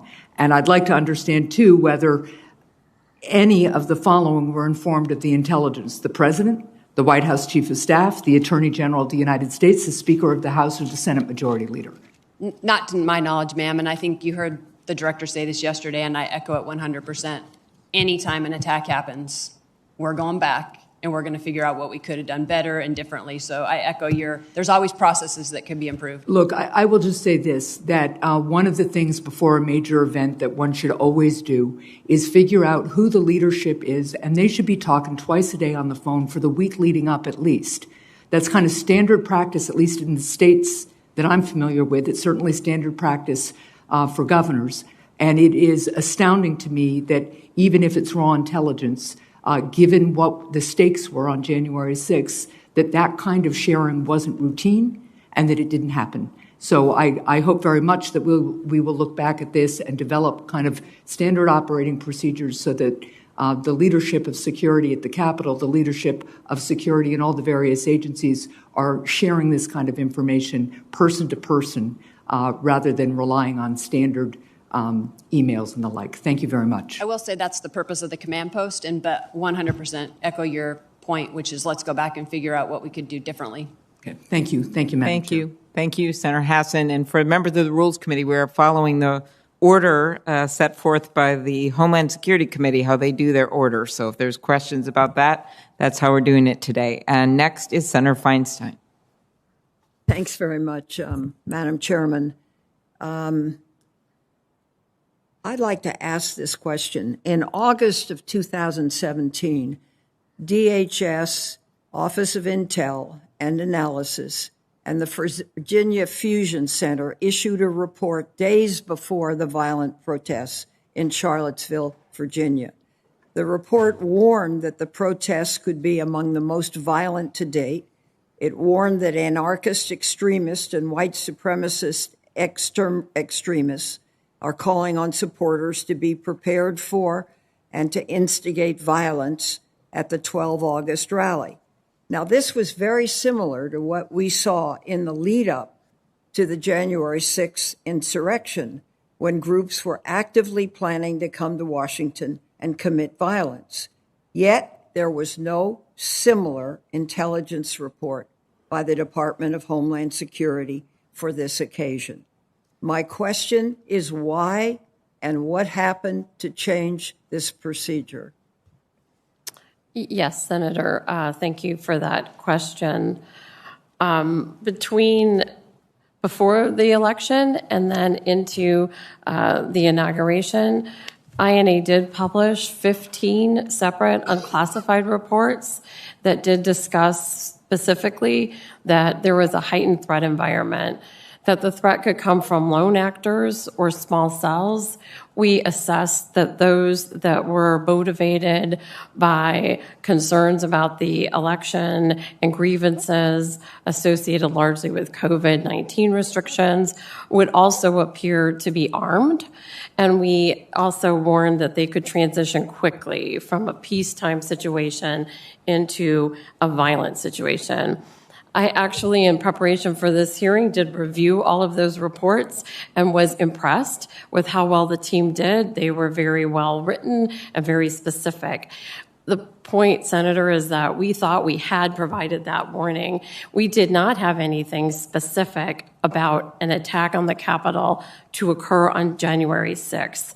So we did not issue a separate report. In hindsight, we probably should have, but we had just issued a report on December 30th with our colleagues at FBI and the National Counterterrorism Center. Well, we had thought, ma'am, that was sufficient. Yeah, I'd like to ask that you make those reports available to this committee. Happy to, ma'am. Please. Also, press reports indicate that Acting Defense Secretary Christopher Miller issued a memo on January 4th preventing the D.C. National Guard from receiving weapons or protective gear, interacting with protesters, or employing riot control agents without his personal authorization. Do you know of any other instance where a defense secretary required personal authorization before allowing National Guard troops to respond to an emergency? And I'd like to put the letter from Christopher Miller, Madam Chairman, in the file, if I could. Yes, without objection. Could someone answer that question? I'm sorry, Senator. I'll answer that question. I was waiting. Senator, I'm not aware of another letter from a secretary. But again, based on events in the spring and Secretary Miller being new to the department at that time and some of the things mindful that had happened, he issued that direction. That direction, though, again, I'd come back to the point that in order for National Guard members to deploy in civil disturbance operations, it requires the Secretary of Defense's approval.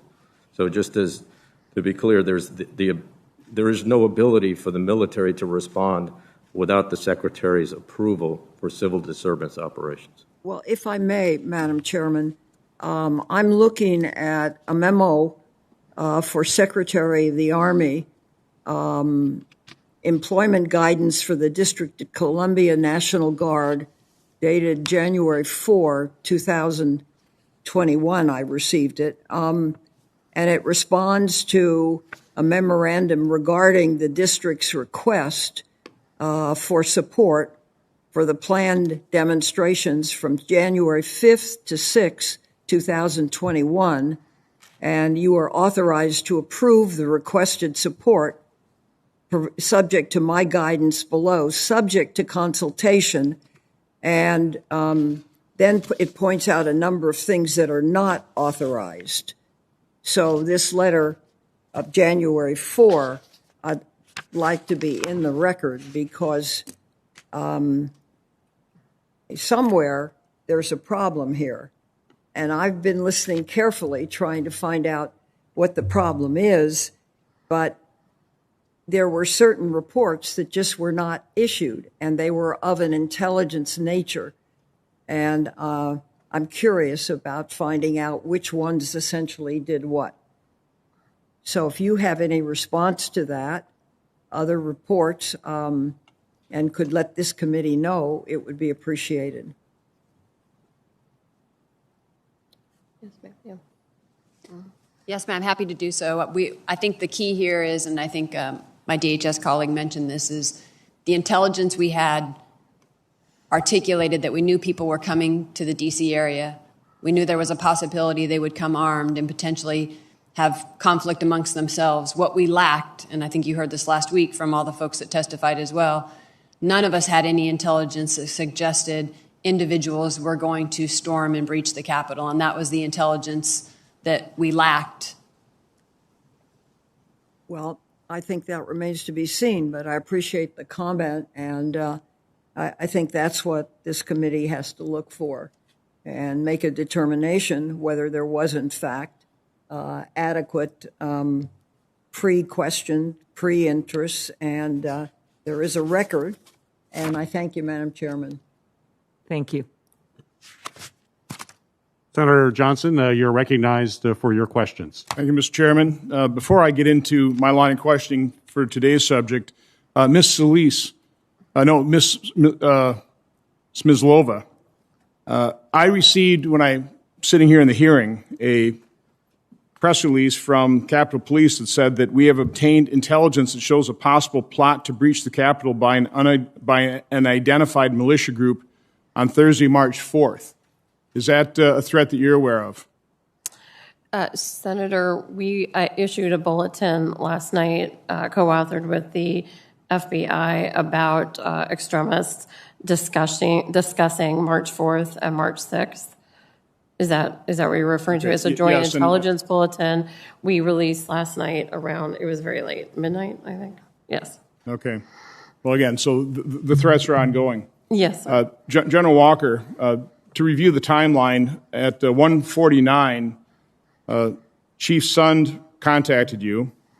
At 2:15, the Capitol was breached. I think in your testimony you said you had available 340 D.C. National Guard troops. Is that correct? Well, sir, it was actually half of that. So half were on the streets helping the Metropolitan Police Department. The other half would have came in to relieve them. But we would have called them in to come in. Okay. So you had 40 in the quick reaction force, correct? Yes, sir. So had you been able to, had this all been pre-approved by the Secretary of Defense? And I'm mindful of the considerations of having military involved in civil disturbances, and I think that's part of the issue. Some of the blowback that occurred with the spring instances. How quickly could have you gotten how many people to the Capitol? 20 minutes. How many people? 150. Okay. I think that's important information to have. I think, quite honestly, what we need to do here is we need to completely reconstruct what happened. And I mean completely reconstructed. We need to obtain eyewitness testimony from different vantage points, from different perspectives, and that's certainly what I've tried to do. Ms. Sanborn, how many points of confrontation occurred during the riot? I mean, in other words, were these primarily at choke points, doors, windows that were breached, and then inside the Capitol, again, outside the House chamber? Or was there the Capitol is 751 feet long. Was this a 751 long line that Capitol Police and other law enforcement were battling protesters? Thank you for the question. I think we're still in the process of gathering that data. Obviously, the folks that we have charged, we've charged for breaching and getting inside, and so we at least know that at some point they got through a choke point. The actual distance of how long that was is still part of what we're examining, sir. Okay, but we've got all kinds of video, all kinds of photographs, so you obviously are examining that, and from that video, you've been able to arrest 300 people. 300 people have been charged. 18 have been charged with conspiracy. 40 have been arrested for assault on law enforcement officers. So have you, looking at those videos, maybe not been able to identify the people, but have you counted the number of people that you want to identify, for example, that will probably be charged with assault? So we're still doing that, and that number increases just like the arrests every day. And so far, we have identified hundreds of people that we're trying to still identify. Okay. Well, again, we've got 300 individuals who have been charged. 40 have been charged by assault. Do you expect the hundreds of people to be charged with assault, or will those be disorderly conduct, unlawful entry? I mean, Give me some sort of sense of the extent of this. Absolutely, it's a fair question. So I think the charges have ranged from everything from trespassing to obstruction to definitely assault on federal officers. We have a fair number of those. And so the charges based on the actual behavior that the individual partook that day definitely vary. How many firearms were confiscated in the Capitol or on Capitol grounds during that day? To my knowledge, we have not recovered any on that day from any other arrests at the scene at this point. But I don't want to speak on behalf of Metro and Capitol Police, Okay. but to my knowledge, none. So nobody's been charged with an actual firearm weapon in the Capitol or on Capitol grounds? Correct. The closest we came was the vehicle that had the Molotov cocktails in it, and when we did a search of that vehicle later on, there was a weapon. But How many shots were fired that we know of? I believe the only shots that were fired were the ones that resulted in the death of the one lady. Okay. Well, again, I appreciate the chair's comments about a bipartisan, nonpartisan investigation here, seeking out the truth. That's what I'm trying to do.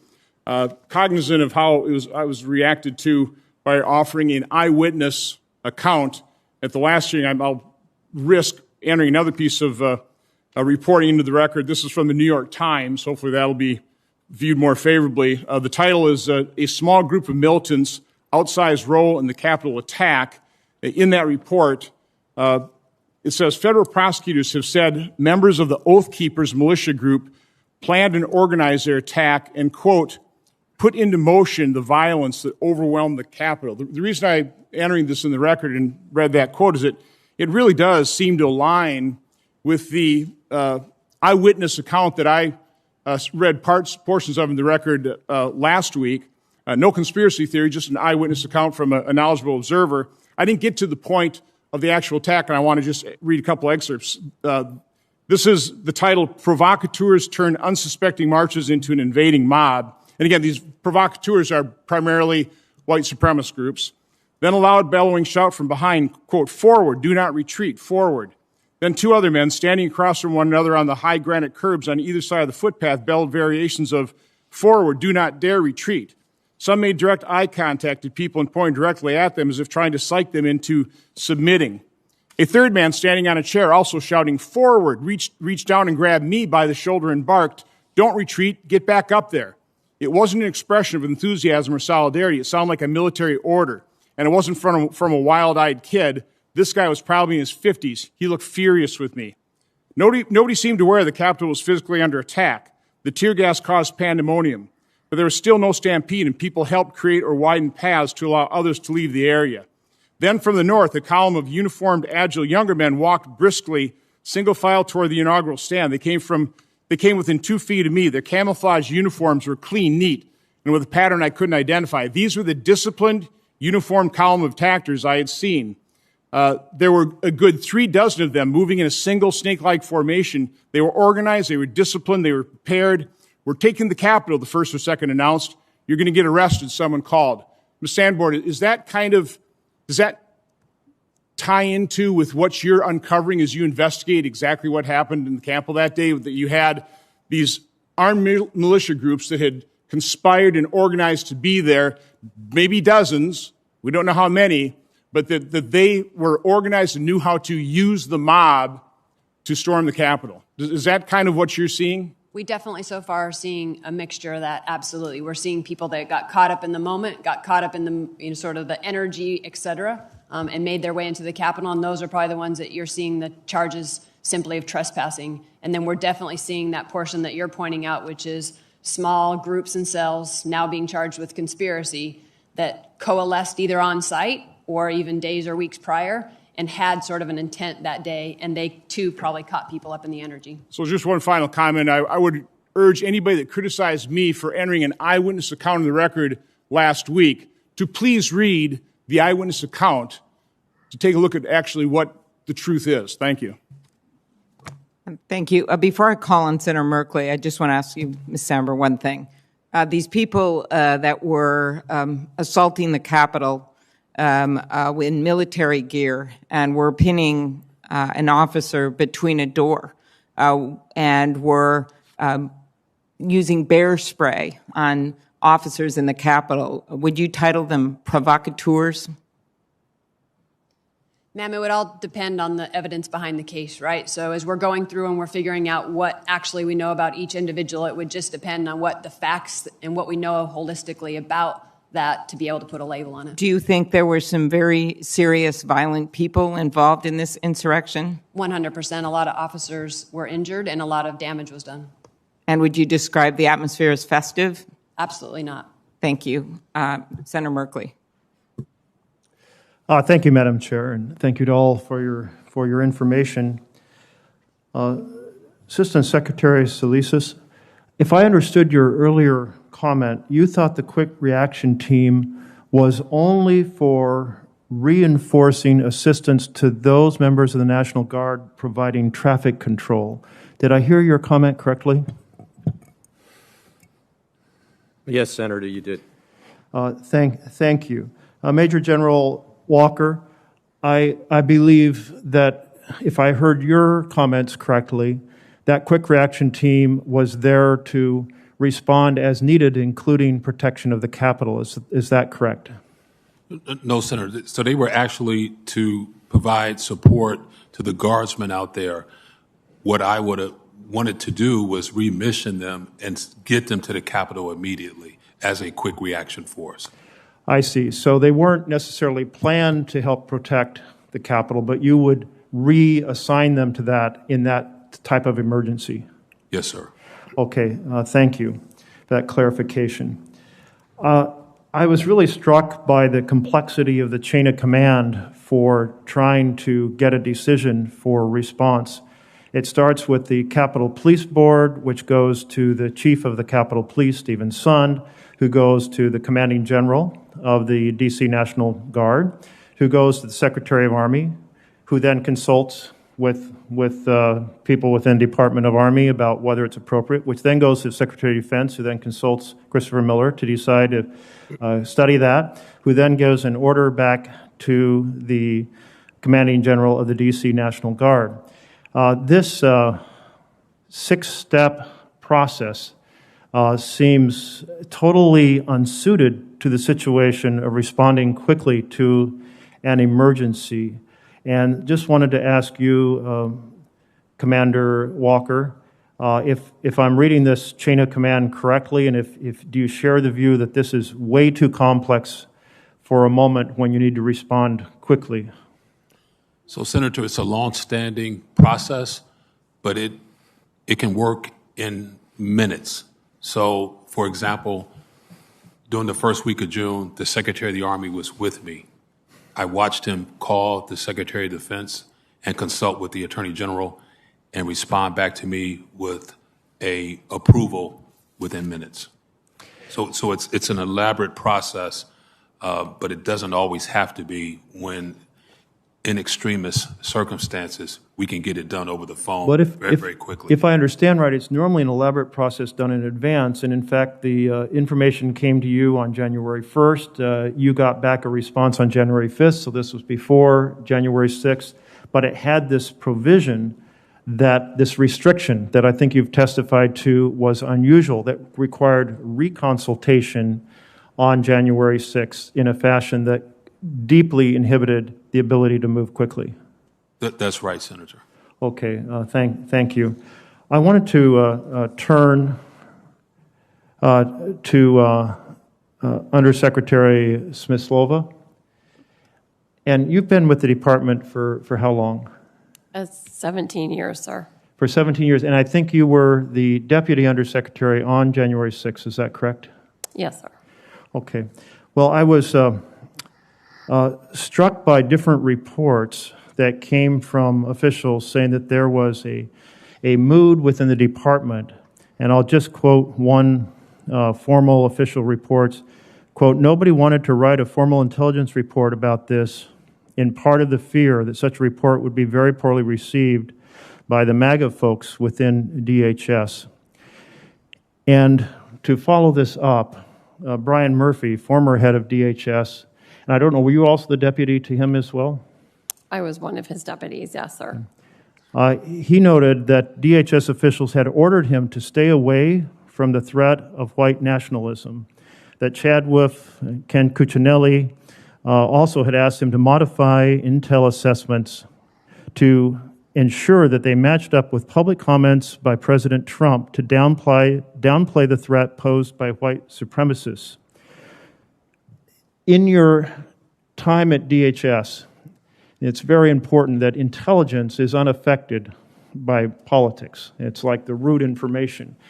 Did you get a sense that there was kind of a troubling cloud, as reported in various sources, including from the former head of DHS, that there was this troubling cloud of political influence over the quality or the kind of determination of how intelligence was presented to officials?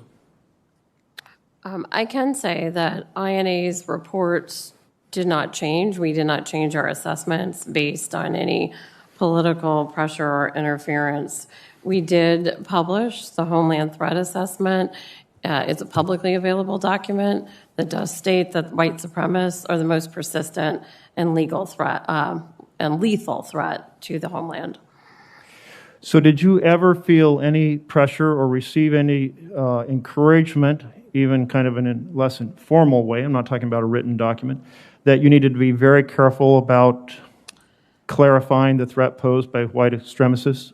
I did not personally receive that. And do you consider Brian Murphy's report that type of pressure was applied to be accurate or inaccurate?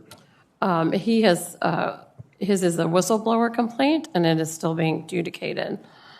No, I understand, but I'm asking you, you were right there in the leadership. You never got a sense that there was any type of political influence like he reported regarding encouragement to downplay? I did not personally have that influence pushed upon me, sir. Okay, thank you. Some have suggested that the reason that there were formal intelligence assessments regarding earlier events, including the protests in Portland, but not such a detailed presentation related to January 6th, was because of this pressure to downplay to some degree the threat posed by white extremists. I would like to point out, sir, that the two instances are very different. Our support during some of the civil unrest and the protests, specifically in Portland, were at the direct request of our own DHS federal law enforcement partners. And in that capacity, we were reacting to a pattern of violence that had shown itself for several weeks. Our open source team did an excellent job in many instances of providing specific information that kept those officers safe. They were reporting things like bricks may be used today as a weapon, another day it might be bug spray combined with leaf blowers or lasers. Our work, by contrast, leading up to the election and January 6th is quite different. It's a different kind of an environment. There's not that pattern of violence. It is a different kind of assessment. So I do suggest, sir, that it's impossible to compare the two. Thank you for your testimony. Thank you. Thank you, Madam Chair. Mr. Chair. Thank you, Senator. The chair recognizes Senator Sinema for your questions. Oh, thank you, Mr. Chair, and thank you to our witnesses for being here today. During last week's hearing, we heard about coordinated security planning efforts between law enforcement and federal partners for January 6th, including areas where planning could be improved. As part of this conversation, the committees heard about intelligence shared by the FBI field office in Norfolk, Virginia on January 5th, warning of extremists preparing to travel for, quote, war.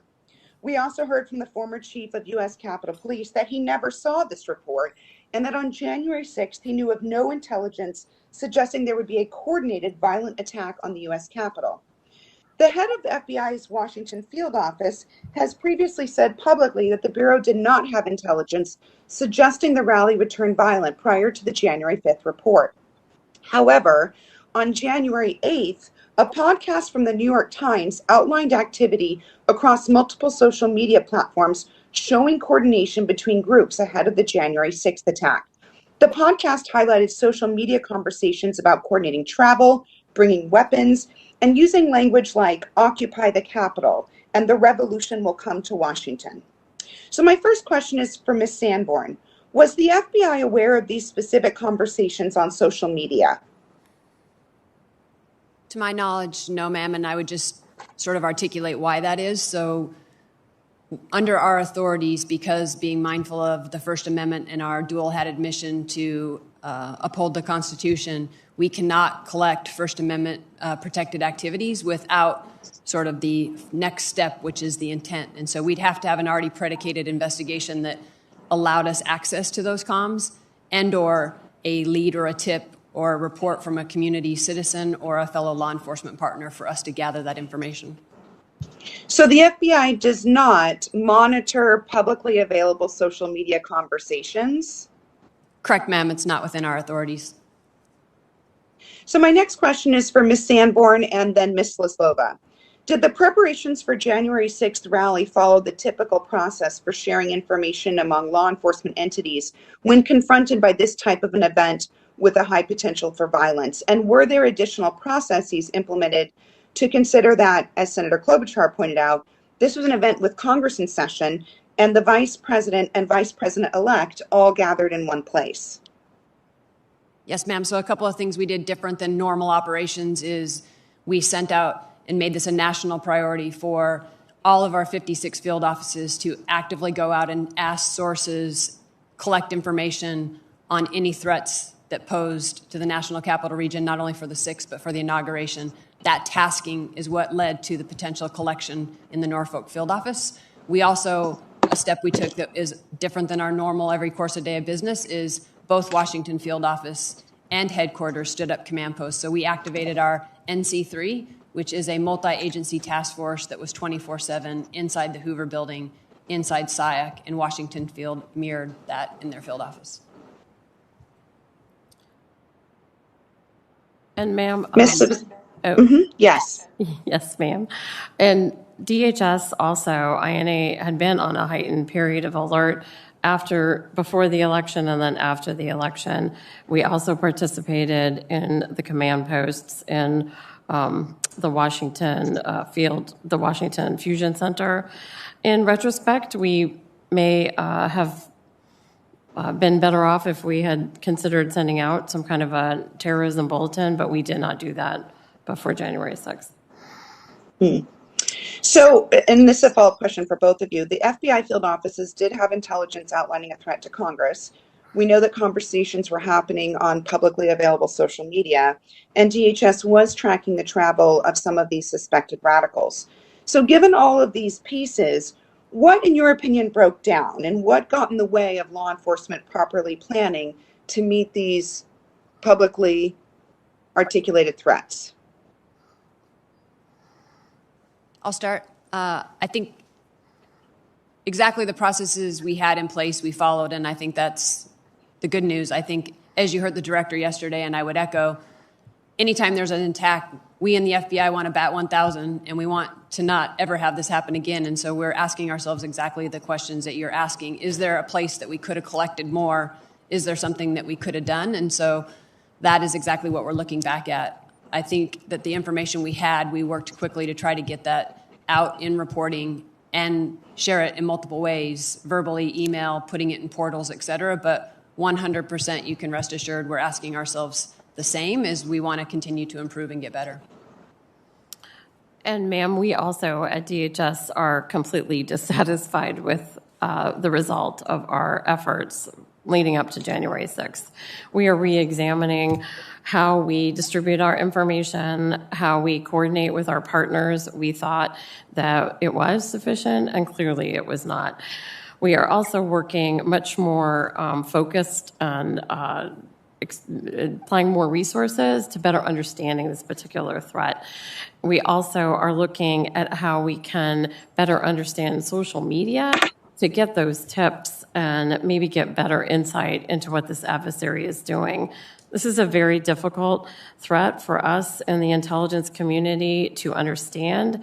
It is it will require more partnerships with non-traditional partners and with our standard state and local partners, and you will see that we will reinforce our already good partnership with the FBI. We will do better. Thank you. Following up on that last comment around local partnerships, I wanted to go back to Ms. Sanborn. On January 5th, the FBI did receive information that armed protests were being planned at Capitol buildings in all 50 state capitals. Could you just briefly, in the time we have left, share how that intel was acted upon and how it was shared across the country? Ma'am, I don't recall off the top of my head. I'd have to get back to you on the mechanism that we did to share that information.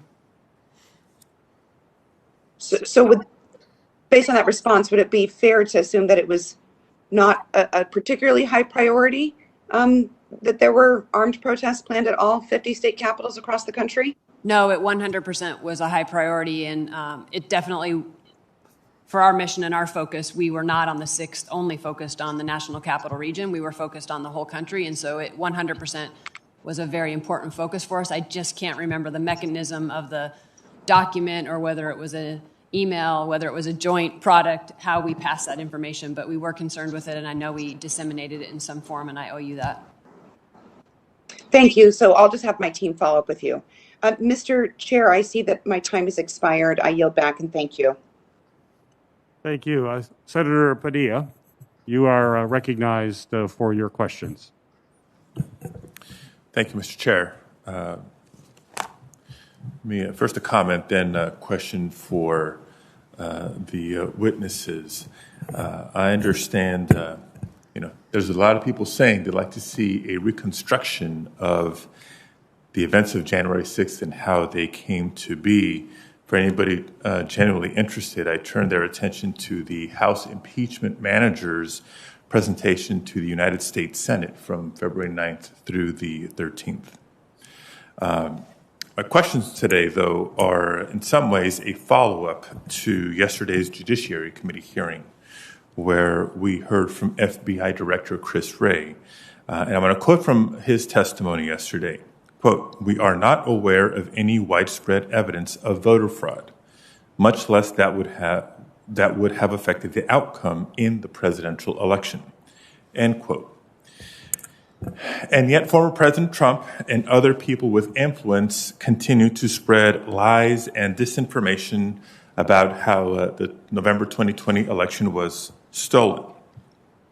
Former President Trump continued this effort most recently at the Conservative Political Action Conference on Sunday, falsely claiming, and I'll quote from him, "We did even better in the second election than we did in the first. You know, I won the first. We won the second. We did much better." Prior to joining the United States Senate, I served for 6 years as California Secretary of State, which includes the responsibility of serving as California's Chief Elections Officer for the most populous state in the nation. I know Trump is lying. We all know Trump is lying. FBI Director Wray told us yesterday that one of the biggest challenges the government faces in confronting domestic terrorism is separating the signal from the noise. This was particularly true in the lead up to the January 6th insurrection, when people of influence, particularly former and current elected officials, continue to spread lies and disinformation about election integrity. I would imagine that creates a lot more noise, unnecessary noise, counterproductive noise, dangerous noise for you all to have to sift through. I suspect it also serves to radicalize some number of people to actually take action, including violent action, just as we have seen for years with jihadist propaganda and other forms of foreign terrorism. So my question for each of you, 2 questions actually. 1, does the perpetuation of disinformation about the 2020 election make your job harder, and how? Second, what kind of message does the January 6th insurrection send to other domestic violent extremists and our foreign adversaries as well?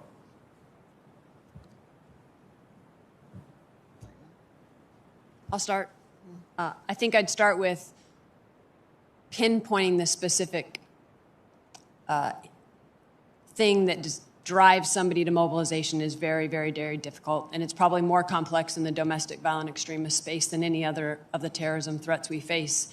And why that is what we've found in our investigations is domestic violent extremists not only are potentially doing what they're doing in an insular manner, but it's a combination of an ideology that they have, and what makes it different is a very unique personalized grievance. And when those things combine, that appears to be what pushes them to mobilization. And so for every single individual, we're trying to find that, but it's incredibly hard, and it relies a lot on their ability, post-disruption, to explain that process to that. And so that's something we're trying very hard to get to the bottom of on each of these cases. And sir, we did warn in our National Terrorism Advisory System Bulletin that we assess perceived grievances that are fueled by false narratives could continue to mobilize or incite people to commit violence. So to that extent, yes, false narratives are difficult.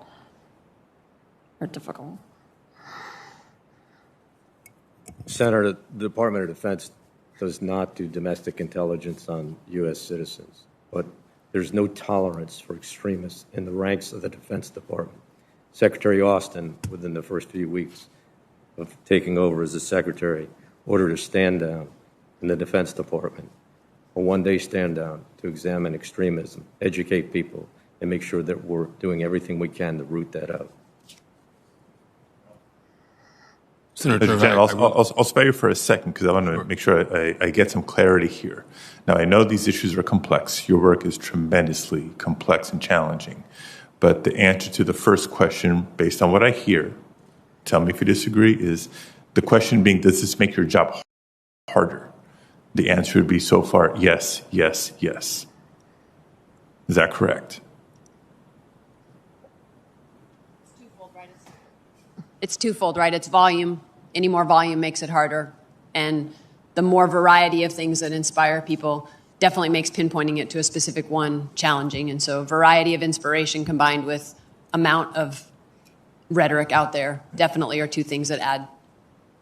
Okay. And the limited time I have left, I want to make sure we address the second question, which is, what message do you believe this is sending to other domestic violent extremists, let alone foreign adversaries? We do assess that the breach on the Capitol could inspire others to act, if that's what you're asking, sir. I agree. Anytime an adversary is successful, others pay attention, and so we're worried that this would be an inspiration.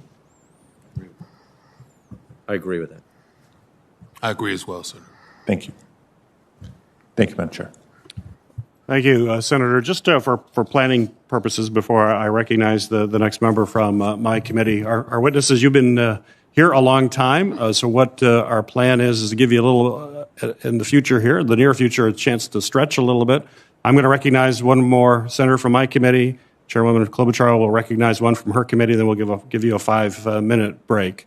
So with that, Senator Rosen, you are recognized for your questions. Thank you, Chairman Peters. I appreciate you and all the other senators on the Rules Committee for bringing together this joint hearing. Is really important, and appreciate everyone for being here.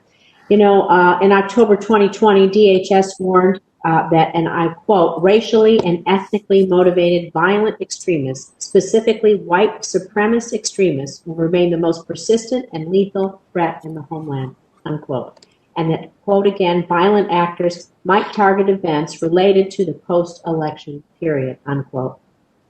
According to a former DHS Assistant Secretary for Counterterrorism and Threat Prevention, the Office of Intelligence and Analysis, or INA, was aware of the potential for violence on January 6th, and I quote again, but for reasons of fear, didn't want to formalize reports. We know Senator Merkley asked you this question already. But in fact, the day before the attacks, INA sent a national summary to law enforcement partners stating that there was nothing significant to report. Nothing significant to report.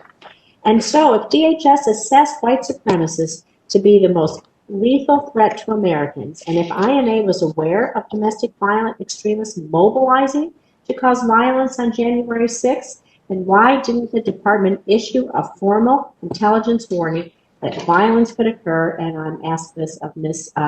Smyslova. Yes, ma'am. First, we have heard of that report that we supposedly sent out that said nothing significant to report, and we cannot locate that. So I have no idea where that notion came from. Will you follow up with us on that report, see if you can find it, or where we got that impression? We've looked, ma'am, for a while. So we don't have a copy of that report. This wouldn't be an official report INA sent out. It is possible, ma'am, that what it came from was maybe a phone call or something else where we said we had nothing additional to report. We did view the work that we had done prior to January 6th as being sufficiently specific in warning of the possible threat. Some of the reports we did distribute, you just quoted from yourself. So it was our belief that those warnings were enough. Obviously, they were not. We are working very hard now to do two things. One, get better specificity and insight into this particular threat. And then secondly, understand better how our customers receive our products, read our products, who gets our products. It is unclear to us why they were not received and we were not better prepared for a possible attack. I want to ask a follow-up on that. Did INA share any intelligence products with national fusion centers relaying information about possible violence on January 6th? And is Capitol Police part of the D.C. area fusion center? Yes, we talked specifically to the Capitol Police in early December, made sure that they were in receipt of all of our products, and they received, again, the one we put out just a week before the attack that we co-authored with FBI, National Counterterrorism Center.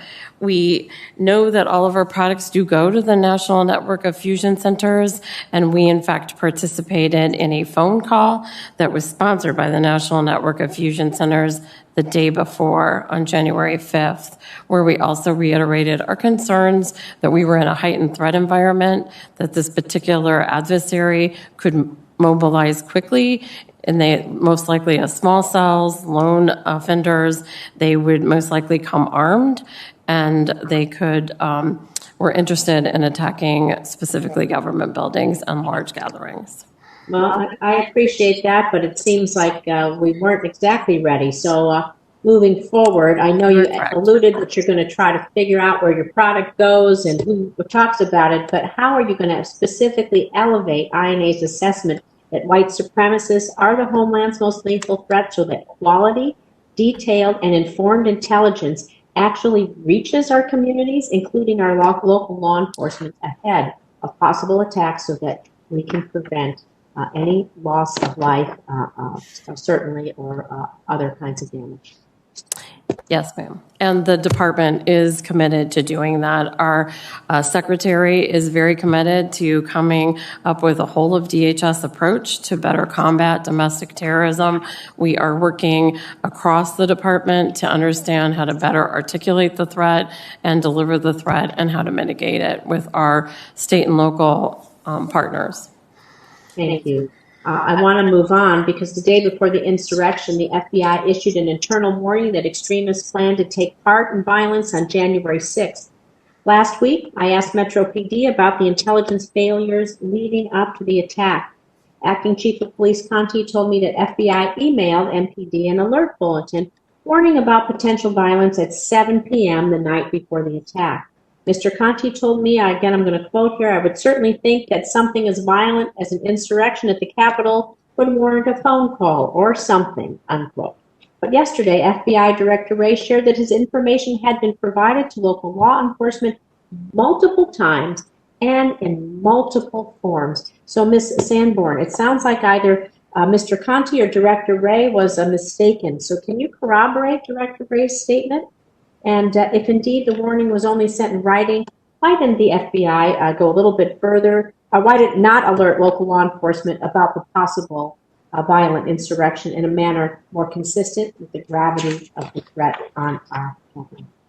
Yes, ma'am, I appreciate the question. I think I'll start with the information we received just to correctly characterize what it was was information off the internet unattributable to a specific person.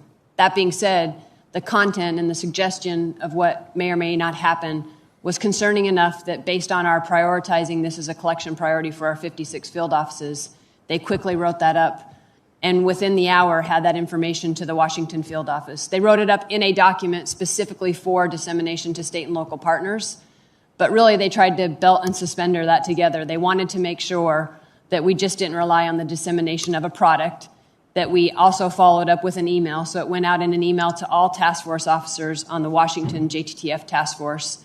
And there's numerous of those from the National Capital Region that received that email. Still, on top of that, they didn't want to rely on just the email and the written document. In one of the command post briefings that they were doing back then, every couple of hours, they specifically stood up and talked about this to try to have a common operating picture of what this information was. And then still to go a step further and not rely on just that and make sure that we broadened the visibility, not just to the National Capital Region, but we opened that aperture to the whole country for our state and local partners. We posted that situation information report on what we call the LEAP portal, which is available to all state and local partners. And why that's significant, it gives them awareness, but it also gives them the opportunity to maybe even potentially add collection to what our piece that we got from the social media posting online.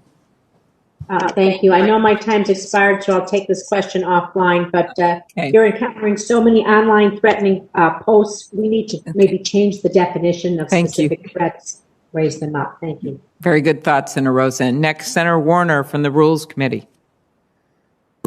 Thank you, Madam Chairman. And let me also agree with you and Senator Rosen that the cross-pollination that takes place on social media platforms and on the dark web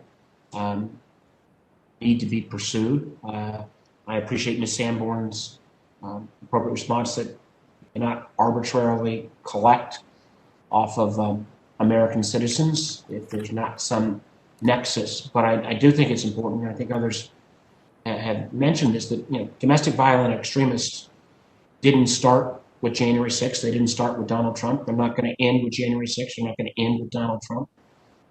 In my state, we saw a few years back the Unite the Right rally at Charlottesville, where many of these same groups and affiliations came together in another violent effort where one protester was killed, and fortunately we lost a couple of members of our state police.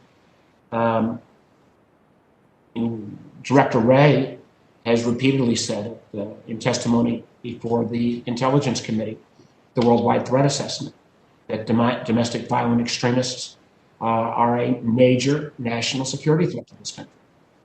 I personally believe that message was downplayed during the previous administration because they didn't want to hear it. And what I want to start with Ms. Lova and Assistant Director Sanborn.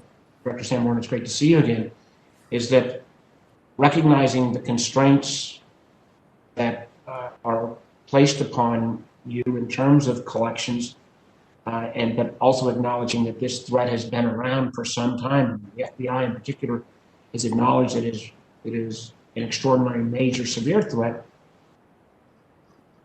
What have you both been able to do in engaging in open source intelligence and independent research communities to better identify these DVEs?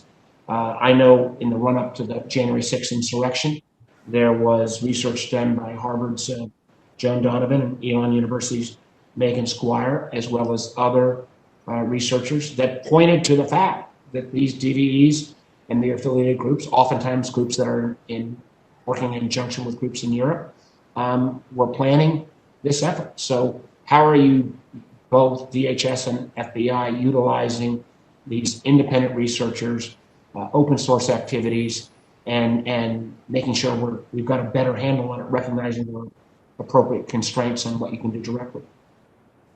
Yes, Senator, thank you for the question. We just last week met as Inside INA to discuss contracting with some of those experts outside. We are aware that we need to invest more in our understanding of domestic terror. We understand as well that it will require a different approach than a traditional intelligence community approach. We must use different sources to understand this threat. We are looking to get outside experts, invest more in-house. We are secondly looking at how to better understand the social media world so that we can better focus on where we might actually find specific and insightful information about what the adversary is thinking about. We are additionally working to partner more with our state and local colleagues who we know have a different perspective of this threat and have more information in some cases than we do. And we are also, again, partnering more across the department and with our federal partners, increasing our relationships with FBI. Ms. Sanborn? Thank you, Senator. Nice to see you again as well. I'd sort of say what we're trying to do, and I'll put it in 3 buckets really for you. Increasing our private sector outreach is 100%. I have a section just inside my division that does nothing but partner engagement. We have found that the better we educate them on the threat we're facing and painting a picture for them of what those threats we are, they're better able to pay attention and collect and refer information to us. And that is helpful. And I think that's why when we talk about the fact that 50% of our tips and leads to our cases or predication for our cases come from that relationship and that education. We're also, same as my colleague said, using the state and local partners. So we leverage the fusion centers a lot and their ability and their expertise. And the Orange County Fusion Center in California is a great example of leading sort of the analytics of social media and leveraging their expertise to predicate cases. And they were actually behind the predication of the case, the base that we disrupted. And then last, I would say, challenging ourselves for better collection inside, right? Trying to point our sources and our collection to be in the right places to collect the intelligence that we need. And that is what led to the Norfolk SIR. That is us pointing our collection in a space that gathered that information. I have to tell you, respectfully, I'm pretty disappointed with both of your answers. This is not a new threat. We've seen since 2016 election how foreign adversaries manipulate social media. We hear repeatedly from DHS and FBI that we're going to get better at collecting.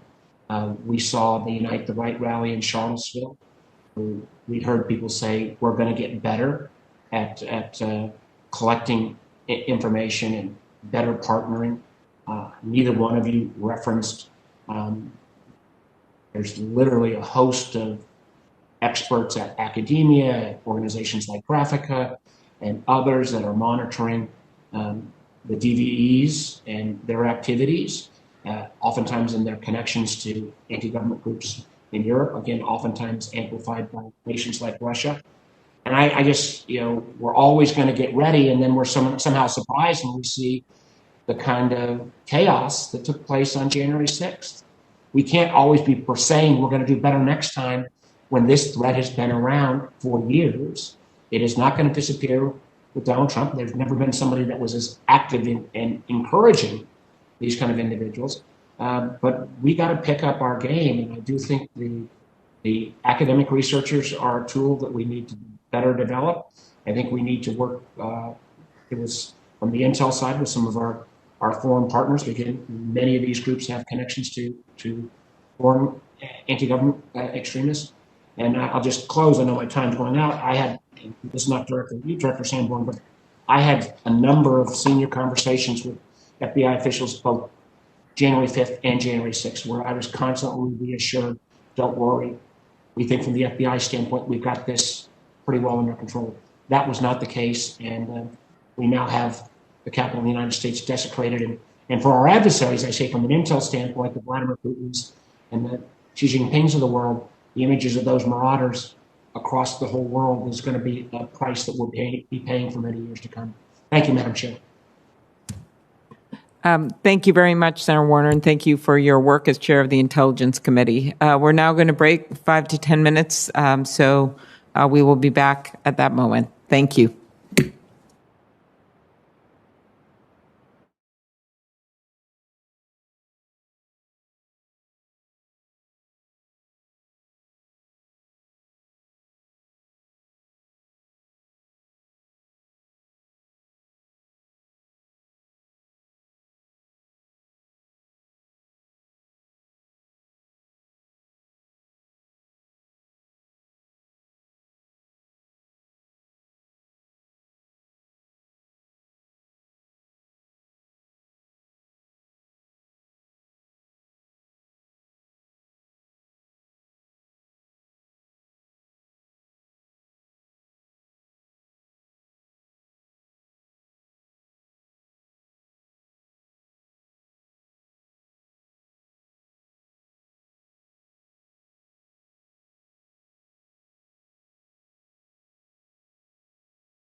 Don't let YouTube decide what information you get. That's your choice. YouTube is deleting our videos and cuts you off from a source of honest reporting. Make sure you don't lose access to NTD's news content, and take a quick moment to subscribe to our newsletter so no matter what happens here, you'll keep your access to a trustworthy news source.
Don't let YouTube decide what information you get. That's your choice. YouTube is deleting our videos and cuts you off from a source of honest reporting. Make sure you don't lose access to NTD's news content, and take a quick moment to subscribe to our newsletter so no matter what happens here, you'll keep your access to a trustworthy news source.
We'll come back to order.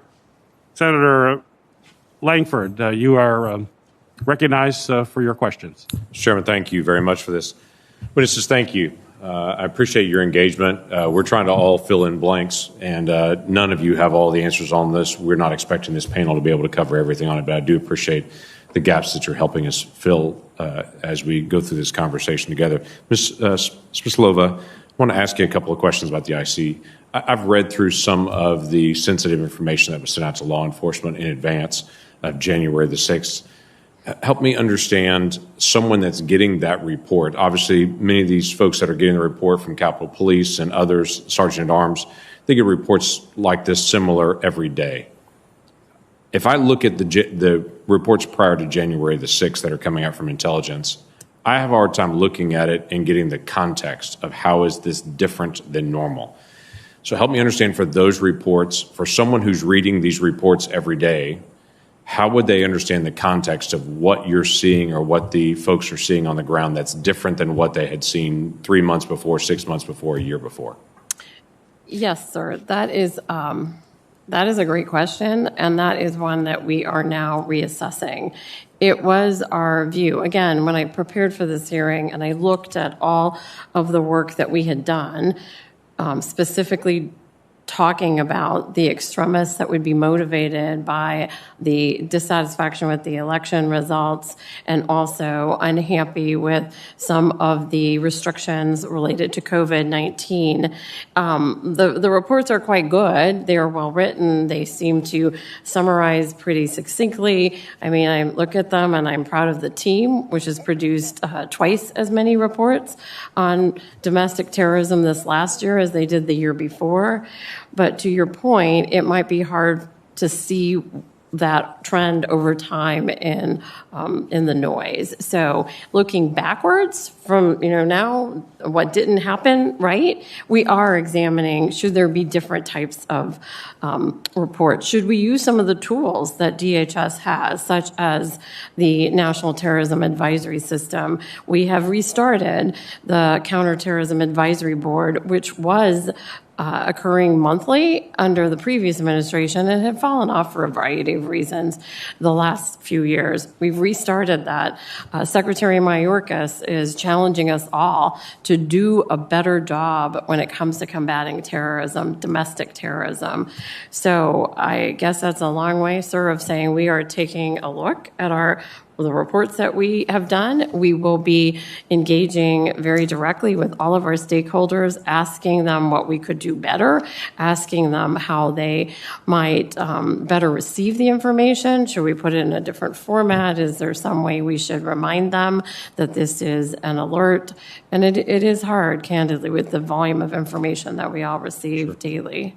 Sure. You're getting a tremendous amount, and that information continues to be able to flow. But when I look at the reports and look at even the bottom line up front that's at the beginning of it, it all seems very standard to me. Mm-hmm. There doesn't seem to be an elevated risk. Now, there's some details that come afterwards that if you're reading through it, you could then elevate it. And as you've heard, some members on this committee and others in the media have pulled out specific statements buried in a report and pulled it out and said, well, how could you have missed this?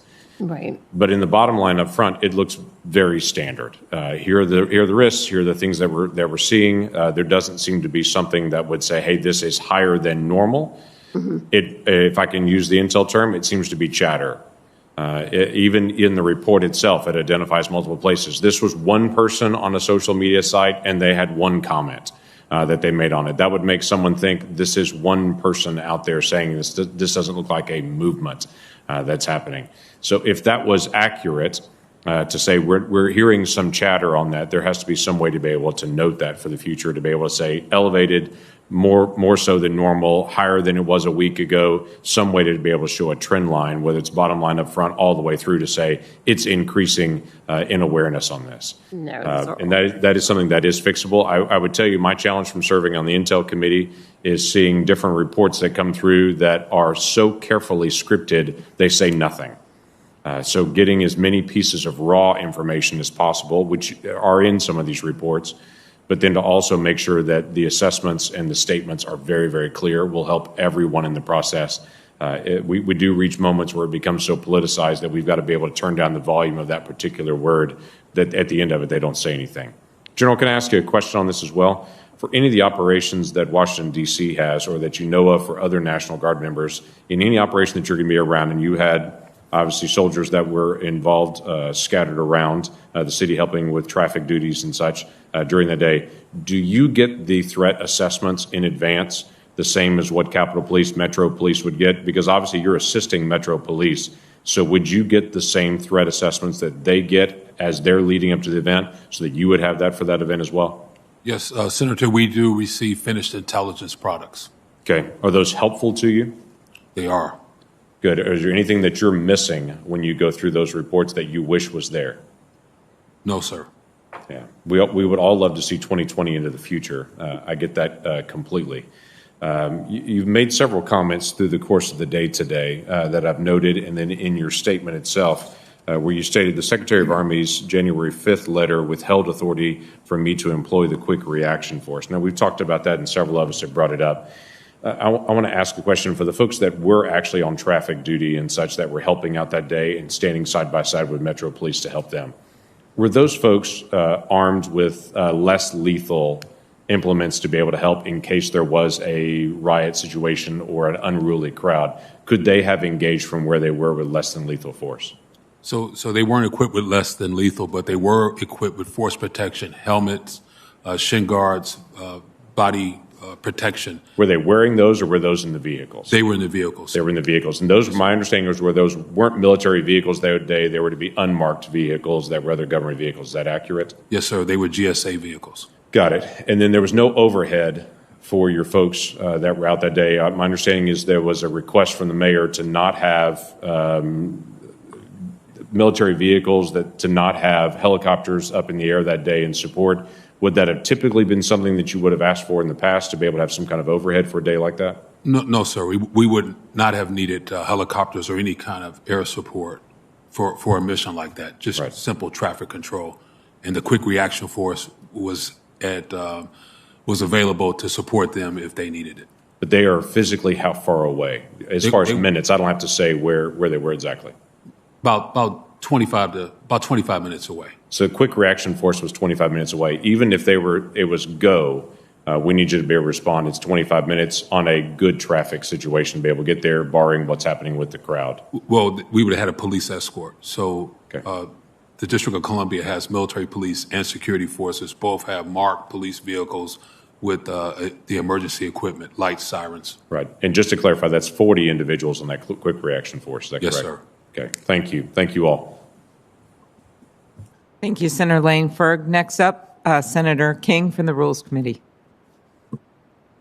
Thank you very much, Madam Chair, and thanks for holding this hearing. A quick question for Mr. Solisas. I know the Defense Department has its own intelligence service, the DIA, and this is a question for the record. I would appreciate it if you would check and provide to the committee whatever there are in the way of intelligence products that were available to the Department of Defense in the week prior to, and particularly the day prior to January 6th. And they can be submitted in a classified setting if there are issues of sources and methods. I don't know if there's any such material, but if there is, I hope you will make it available to the committee. General Walker, you're a very important witness today because you were in the midst of all of this and you were in touch. And what we're really struggling with here is why that long delay. And you testified earlier that in the summer, the delay was a matter of minutes. This time, it was a matter of 3 hours and 19 minutes, I think, as Senator Portman said. The question is, was the delay caused, in your judgment, from being on these various phone calls by anything remotely resembling politics and a desire not to interfere with this particular group, or was it because of I think the word blowback has been used, the concerns about what had happened in the summer and the criticism that the Guard had taken for its actions at Lafayette Square or in other parts of the protests of the summer? What do you think was going on here in terms of why this matter took so long to respond to? So, Senator King, I think it was a combination of both. In my judgment, it was two factors. So I had the benefit and comfort of having the Secretary of the Army co-located with me during the summer. So he was right next to me for pretty much that entire week, the first week of June. And I was in constant communication with him. I had his phone number, he had mine, and we communicated regularly. I didn't have that benefit for January 6th. So there was some concern. I don't think it was so much of what the District of Columbia National Guard and Guard Nation did for June. I think it was more the word that I kept hearing was the optics of it. And there was a concern that it could inflame the protesters.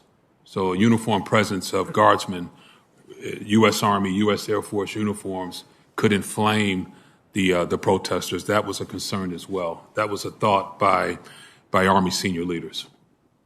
And the optics that you mentioned, that's sort of, in this context, become a bit of a pejorative term. But what they were really worried about, in my understanding, is the visuals of armed troops and military vehicles and barriers surrounding the United States Capitol. Ironically, that's what we ended up with. But is that the concern that you discerned in those conversations? Well, Senator, nobody was talking about being armed on January 6th. We were talking about physical presence, civil disturbance, equipped guardsmen to form a line with the United States Capitol Police and the Metropolitan Police to restore order and prevent the Capitol from being breached. But there's no question that the day before or the days before, the city made it clear that they did not want the National Guard at the Capitol. Is that accurate? No, sir. The city doesn't have standing at the Capitol. So the city, the mayor's request and the director of Homeland Security, Dr. Rodriguez's request, did not talk about the Capitol at all. Okay, so the request from the city was directed toward the traffic control and those kinds of things away from the Capitol. Yes, sir. Let's move from history to what we learned from this. In your view, should there be changes in the process or changes in the chain of command in an emergency situation to enable the National Guard, whether it's you here in the District of Columbia or a National Guard unit in New York or San Francisco or Austin, Texas, should this be something that we're concerned about? The 3 hours of reaction in a true emergency situation seems to be something we need to figure out how to avoid. If I can answer it two ways, I think you should be concerned that Chief Son was not allowed to contact me and ask for help in advance. So then we could have had the right forces positioned to support the Capitol Police and protect the Capitol. That's one. Number two, the request did take too long. The response to the request took too long. So I think there needs to be a study done to make sure that never happens again. It shouldn't take 3 hours to either say yes or no to a urgent request from either the Capitol Police, the Park Police, the Metropolitan Police Department. In an event like that where everybody saw it, it should not take 3 hours. But before that would have happened, I think the Capitol Police should have been empowered to request National Guard assistance in enough time that we would have been there ready to have a large quick reaction force sitting possibly at the armory, possibly closer, to be ready to respond and not be late to need.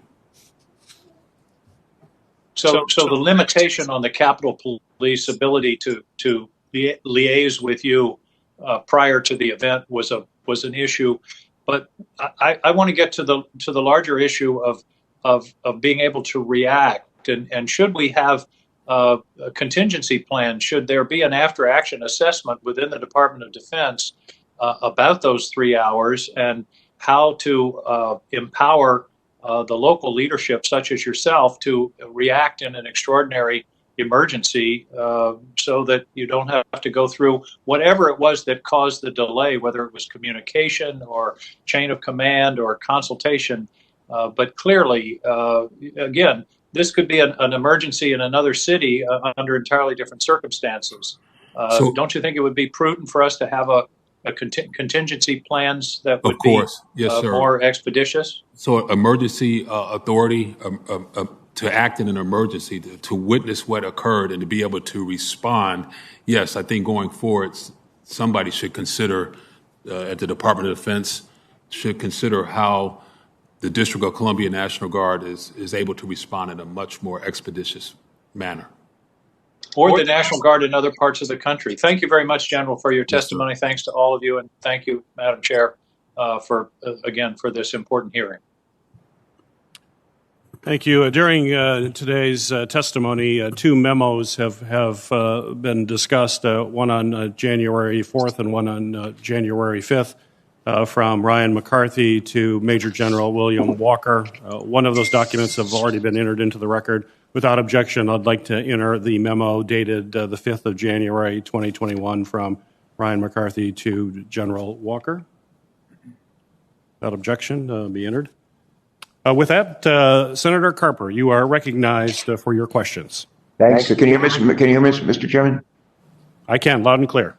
Good. Thanks so much. Our thanks to our witnesses for for joining us today for your input. I've been a member of this committee for Homeland Security Committee, Government Affairs for 20 years. And one of my favorite memories of serving on this committee came at the end of the tragedy, and that was the attack on 9/11. And a bipartisan commission was created. The co-chairs were Lee Hamilton, one of my mentors in the House of Representatives, Congressman from Indiana, who, as I recall, chaired the Foreign Relations Committee, and a fellow who's a governor from our neighboring state of New Jersey, Tom King, and he's Republican, and the two of them provided great leadership. The panel included former Secretary of the Navy, John Lehman, just a bunch of wonderful people. And they worked together on the heels of 9/11 and produced, I think, something like 41 recommendations to Congress and the President at the time, George W. Bush. 41. And we knocked it, I think, about 36 of them, which is pretty amazing when you think about how hard it is to get stuff done around here today. But I have a question. I think we need to create a 9/11 style commission to look at the failures that led to the devastating attack on our Capitol on January 6th. It was like we needed one 19 years ago. A question, if I can, for Ms. Sanborn. Do you agree with the need for a commission, sort of 9/11-like commission, nonpartisan, led by just terrific citizen human beings? Do you agree that there was a need for a commission to analyze what went wrong? Go ahead, please. Thank you. Sorry, you broke up a little bit, but I think you're asking me if I agree that something I similar. can barely hear you. I think you asked me, you're breaking up a little bit and hard to hear, Yeah. that do I agree that something similar to a 9/11 commission is worth having in this instance? And I think That was my question, yes. I think I would just say it this way.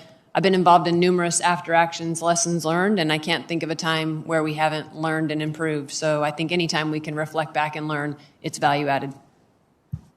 Yeah, a follow-up question to that, if I could. How can we ensure that a new 9/11 style commission examines the root causes, not just the symptoms of problems? I'm a big root cause guy.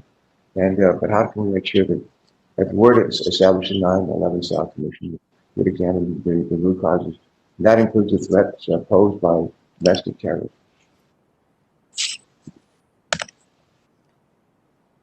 If I understand your question, you're asking me, how do we ensure we have a 9/11 commission that's set up to do a good job? Yeah, and I don't so know we're that not just looking at the symptoms of the problem, but like the root causes of the problem. the root cause. I don't have any specific examples of how best to set that up. I've never been necessarily involved in picking sort of the road ahead and picking and selecting the team that does the review, but I have always benefited from the review. Well, maybe part of it is for us as members of the Congress is to make clear, if there were to be a commission, our interest in certainly include focusing on the root causes, the threat posed by domestic terrorists, and make sure that the leaders of that bipartisan commission be committed to examine the root causes. Maybe that would. A second question, if I can, for Ms. Sanborn. And this is a question related to intelligence failure. A large part of our conversation from last week's hearing focused on law and intelligence from the FBI that was shared, I believe, by email just the evening before on January 5th with a lower level person and at the Metropolitan Police Department.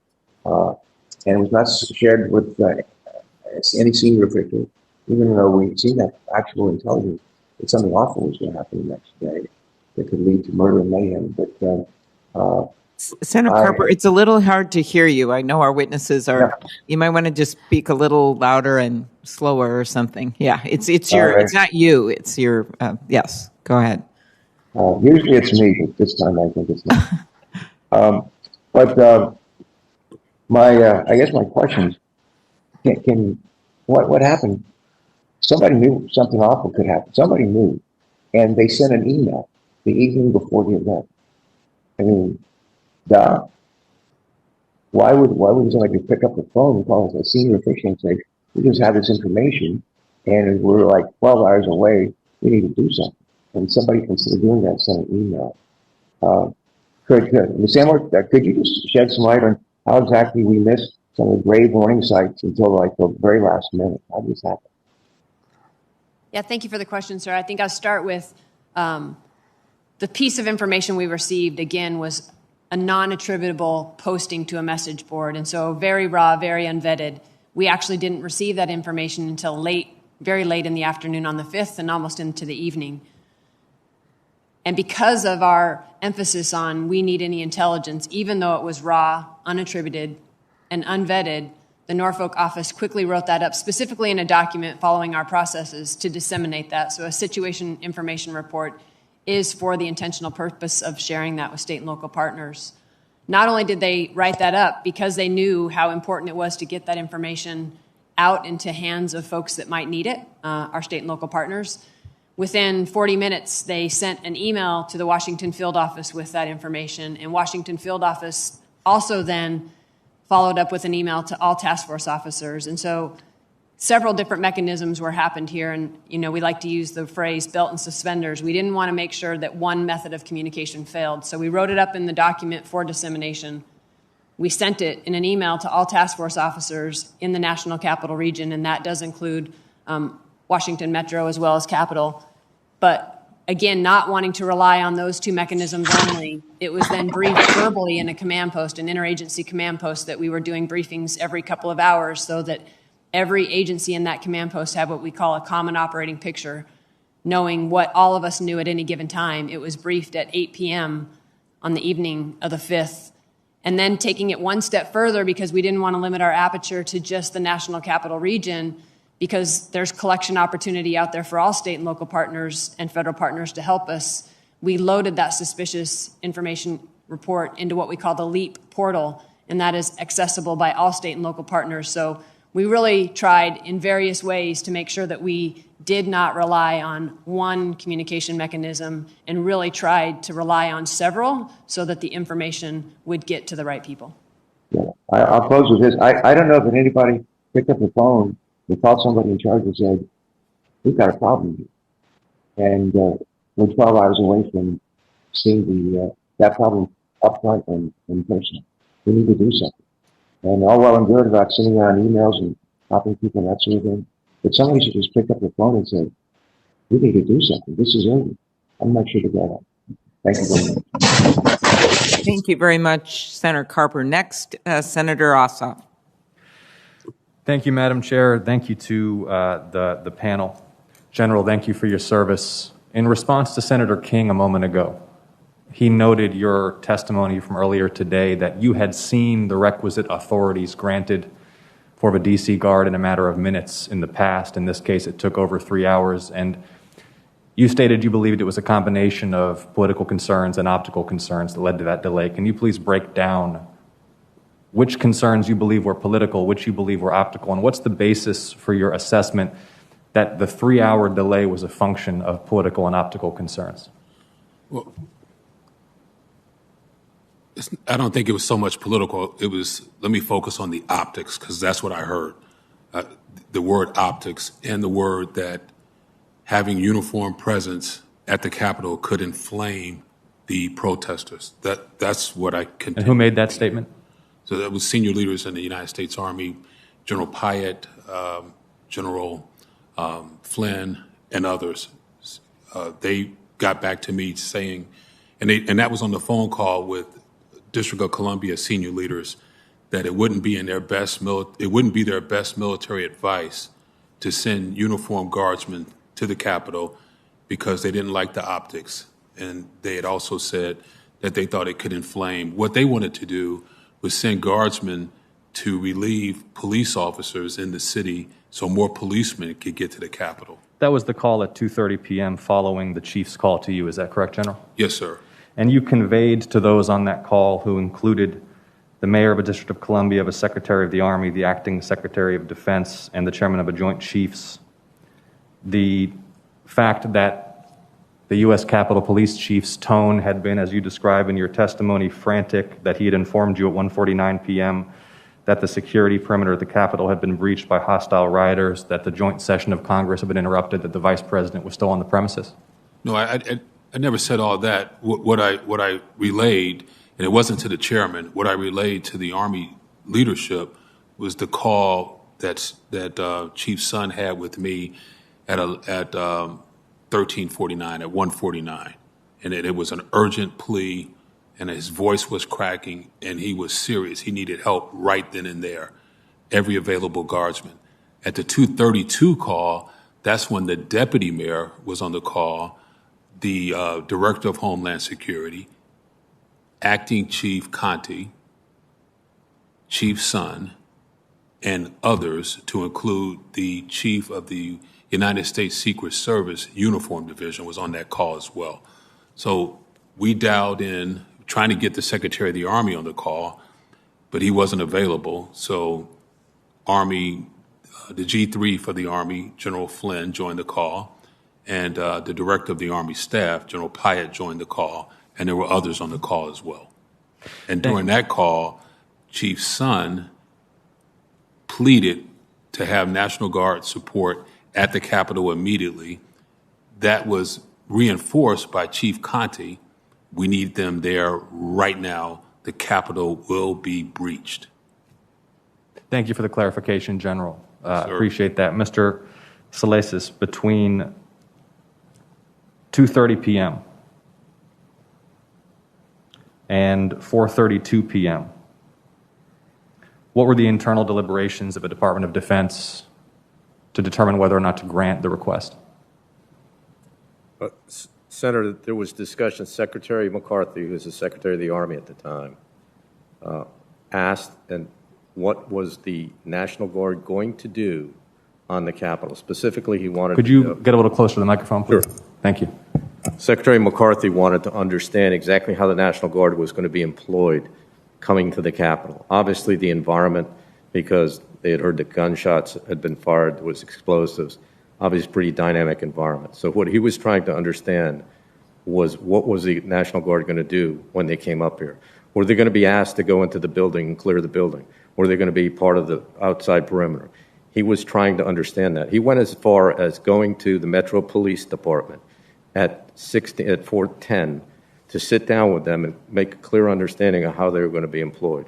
After that meeting at 4:10, he went back to the acting Secretary of Defense, and at 4:32, he approved the deployment of the National Guard. Thank you. And he was aware, was he not, while he was conducting this analysis, that the nature of the chief's request as relayed through the general had been frantic, that the perimeter of the Capitol had already been breached, that members of Congress' lives were at risk, that the vice president's life was at risk? I would assume he knew that, Senator. He was aware of that during that time. Thank you so much. I do have to reflect for a moment that ultimately responsibility for securing this complex falls to the United States Congress, which is responsible for these premises. I was dispirited speaking with the former chief in our last hearing when he described that there was no individual responsible for the security of the United States Capitol, that an urgent request for support from the Guard required concurrence with the two sergeants at arms, an unwieldy command structure, and then there was an unwieldy command structure imposed within the executive branch as well. General, based upon your military experience, is there any reason why the United States Capitol Police could not generate the capabilities to independently provide the kind of quick reaction force that the troops under your command would have, so that this institution, the United States Congress, is not dependent upon swift decision-making by the Secretary of the Army or concurrence between civilian and military leadership when the lives of members of Congress and the Vice President are at risk? Well, yes, sir, Senator. The United States Capitol Police could develop that capability. I mean, they certainly could. Thank you, General. And a final question for you. Had you conducted any exercises that included simulations of civilian-military joint decision-making, simulations of command decisions involving contingencies that threatened the functioning of the U.S. Congress, the lives of members of Congress, joint sessions of Congress, outside of the context of specific preparations for specific national special security events? No, sir. Might exercises such as those have improved the capacity of the overall command to respond to an event like this? Well, we were prepared to come to the Capitol and help the United States Capitol Police secure the Capitol, here's what we do. We practice and rehearse civil disturbance. I think we're well exercised in that capability. It is a mandate that all National Guard practices civil disturbance. We're equipped for it, we train for it, and we're prepared to do it when called upon. So if we'd have been approved to do it, we would have got there and helped the United States Capitol Police. Understood, General, and I have no doubt that the forces under your command were appropriately trained and qualified. My question is whether equipped. My question is whether any exercises have been undertaken that simulated the command decisions that would need to be made, the requests that you would need to make, for example, at the secretary level, in order to allow your troops, which were properly trained and equipped and had those capabilities. Senator, they're already there. That's a process that's well rehearsed, well practiced. We do it most of all with the Metropolitan Police Department. They're our primary customer. But if you recall, when the monuments were attacked in the summer, the Department of Interior, on behalf of the United States Park Police, exercised that same request. The Secretary of Defense authorized the District of Columbia National Guard to respond to monuments in the city and help the Park Police protect those monuments. Thank you, It's General. the same process. Thank you for your testimony. Thank you. Thank you, Madam Chair. Thank you, Senator. Senator Paul, you're recognized for your questions.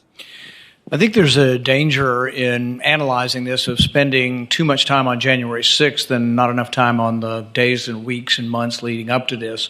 I think on that day, it would probably be superhuman to have gotten the National Guard there in 20 minutes or 30 minutes. You might have, but I think the Capitol would have been breached and we would have been coming in after the fact, no matter how good you were. I think really there's a judgment question about whether or not we should have had more people there. In retrospect, we all agree there should have been more people there. But really, this is the judgment that should call into question predating that. Should we have had more Capitol Hill police there? My understanding is over 1,000 Capitol Hill police that were either off duty or not here, that could have, and probably in retrospect, better judgment would have had them in there, and we would have had riot lines, and we might have prevented this from happening. So I think we can talk all we want about January 6th, but really it's the decision-making leading up to that. Someone made a bad judgment call, and we need to be better prepared. If we want to fix this in the future, it isn't about calling the National Guard out quicker. It's about having 1,000 people standing there before the riot happens so the riot doesn't happen. So that's where the real mistake is, and I think we can get too bogged down on the details of January 6th and forget about what could have actually fixed this. Ms. Sanborn, in the investigation afterwards, did the FBI or any intelligence gathering entity of government subpoena, request, or issue a warrant for non-individualized phone and credit card records for anyone on Capitol Hill on January 6th? I don't have the specific answer to a specific subpoena, but I do know that we've issued lots of subpoenas and lots of search warrants as a result of each of those individuals. Yeah, my question's not towards individuals. Like if you see John Smith on a video, I'm fine with looking at his records. My question is, did you have a generalized collection of data about people who were on the Hill on January 6th? Not that I'm aware of. I do know that we have used data, and this is reflected in some of the charging documents that had geolocation data. I don't know the background for what the underlying predicate was for that search warrant, but I do know that we obtained geolocation data. I just don't have the predication. Do you understand the potential problem here if you gather everybody's data and then start searching through it and looking for people who might have done something wrong, as opposed to the traditional law enforcement where we think John Smith is on a video breaking into the Capitol. Now we want to look at his records and see if he was there to help prove he was there. I think that's a reasonable request. But we have had articles written about the Bank of America sharing all of people's credit card information. What I need to know is, did you request it? Did you subpoena it? Did the Bank of America just decide they don't care about the privacy of their customers and just upload everybody's data? These are important questions. The Fourth Amendment's out there to protect against generalized searches. And I think you know the importance. Most people in law enforcement know the importance of you individualize. We're all fine with that. But there are even reports that elected members of Congress's phone calls, records, as well as credit card records are in some of this data. Have you heard of that or seen any of that? I don't have any specifics on that, sir. I'd happy to follow up. All right. So if we want to get the answer, we just need to direct it to the director of the FBI. I mean, you can direct it. I'm happy to follow up and answer the question for you. Right. But you have not personally seen any of that or seen any cross-referencing of records between a general category to try to find individuals as opposed to have an individual and then looking at data? No, again, sir, I don't know what went into the background for the application for the search warrant, so I would like to follow up and get you that detail. And I do know that we did receive information from private partners. I'd also like to follow up on that specific detail about Bank of America for you as well. But you don't know the answer? I do not. Okay. Well, I think it's very important. Everybody wants to get to the bottom of this, but it's also very important that we not have some huge dragnet that everybody that went shopping on January 6th in D.C. is now a suspect and going to be charged with some kind of conspiracy that could be 20 years in prison. So as we do the investigation, it's important that those who committed violence are treated accordingly and given significant penalties. But I think it's also important that those of us who have been for criminal justice reform, for poor, underrepresented people in our cities, also want the same kind of justice here, that we're not charging people with crimes that are 20 years for doing something that was admittedly wrong and they should be punished for. But there's a difference between assaulting a policeman and causing bodily harm, which I think requires jail time, and being present at the Capitol. And I worry that if we're going to look at everybody's phone shopping records and 20,000 people were here, I hope that's not what's going on, is that we're looking for anybody in D.C. and we're going to just develop a case out of nothing without having seen them actually commit some sort of crime. Yes, sir, totally understand. I would like to follow up on both of those. Again, I'm not clear on what went into the application for the phone data. I do know we have phone data. I am aware of the Bank of America situation and would like to follow up in detail with you on that. Right. And my suspicion is it was got in a generalized way because we have very little concern for individual privacy anymore, and the warrant requirements and some of the court precedents allow the FBI to gather this. It's just something I object to, but gathering things in a large way, not specific to an individual, not specific to probable cause, and not specific to someone alleged to have found a crime, but more a dragnet of, hey, let's just look at all the phone data on Capitol Hill. And I want you to know that there are at least some of us in this country who don't like that.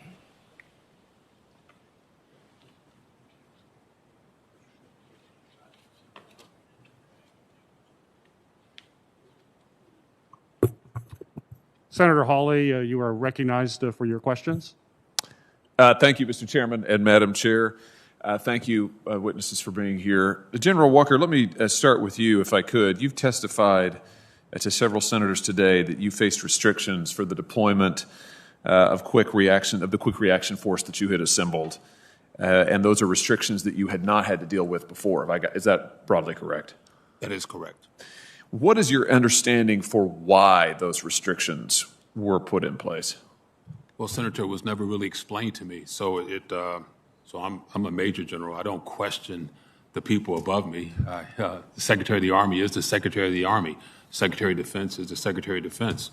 So all I know is that it was I had restrictions that were unusual to me. I hadn't had them in the past. Mr. Solisas, let me ask you about your response to this. You said something earlier to Senator Portman that caught my attention. You said to him, when he was asking about the same issue, you said that, and I'm quoting you now, several things happened in the spring, end quote, that may have led to these changes. What are you referring to there? Senator, what I'm referring to is there was a number of incidents in the spring where we had helicopters flying above U.S. citizens. We had spy planes, RC-26 flying over folks who were protesting. We also had law enforcement officers that were in military uniforms, which sometimes confuse people. So when the new secretary came in, he wanted to make sure that he had guidance on making decisions. Now, I will point out, Senator, that the Secretary of Defense is the only authority to order military personnel into civil disturbance operations. That is the Secretary of Defense. This is more clarifying information because it talks about not just civil disturbance, it talks about using helicopters, using planes, using types of equipment. That's why the memo was published, was for that reason, because of the events in the spring. The Secretary of Defense wanted to have that authority vested in him. It was a very clear chain of command. It went from the Secretary of Defense to the Secretary of the Army to General Walker. Thank you for that answer. So, if I understand you correctly, the events of the spring, which we're all familiar with, I mean, we had the attack on the White House, where 60 Secret Service officers were injured. The president had to be evacuated into a bunker. A church across the street from the White House was lit on fire. We had the incidents in Portland, Oregon, where 277 federal officers were injured at the federal courthouse there. We had rioting in various other cities across the country, including in Washington. This, of course, was politically controversial, the use of the National Guard in some of those incidents, the use of the National Guard here in Washington, D.C. The Washington Post even reported on this. For instance, June the 4th, 2020, Humvees, helicopters, and the National Guard, D.C. officials pushed back on show of federal force on city streets. And then from January 4th, National Guard, this is still a Post, National Guard activated for D.C. protests with more restraints than in June. So it's the picture here, Mr. Solis, if I got this right, that we had these, we had riots, we had civil unrest in the summer. The National Guard was involved in some of these to some extent. That was politically controversial, as journalists at the time documented. I'm sure people watching this are very familiar with. That then led in some way to this reaction where, well, we're going to be careful. We're going to be more careful. We're going to put some restraints on how we deploy the Guard that we previously haven't before. Have I got that correct? You do, Senator. That's exactly what happened, Senator. Okay. And just to call into mind that we had a new secretary, too. Secretary Esper had left. Secretary Miller came in. He was aware of the events, and he wanted to make the decisions at his level. Right. Got it. I think that's helpful. I think that's very helpful clarifying testimony. I think that's something that this committee and committees and Congress is going to have to grapple with as we go forward, that there was a political reaction to events from over the summer, and that political reaction resulted in restraints being put on Guard deployment that ultimately ended up being dangerous on the day here on January the 6th. Ms. Sanborn, can I come to you for a second and just follow up on something that Senator Paul was asking about? I had the chance to talk with Director Wray yesterday in the Judiciary Committee in a wide-ranging hearing there, and one of the things I asked him about were these reports about private companies who have conducted broad searches of their customer databases and then turned over, according to reports, turned over this information voluntarily. He said he didn't know one way or the other. I heard you give a similar response to Senator Paul. You said you'd follow up with him. Can I ask you to do the same with me with specifics about that? Absolutely. Thank you. And let me just ask you a little more broadly. To your knowledge, has the FBI requested or required private companies to turn over metadata in order to identify individuals who may have been present in the capital region or engaged in violence on the 6th?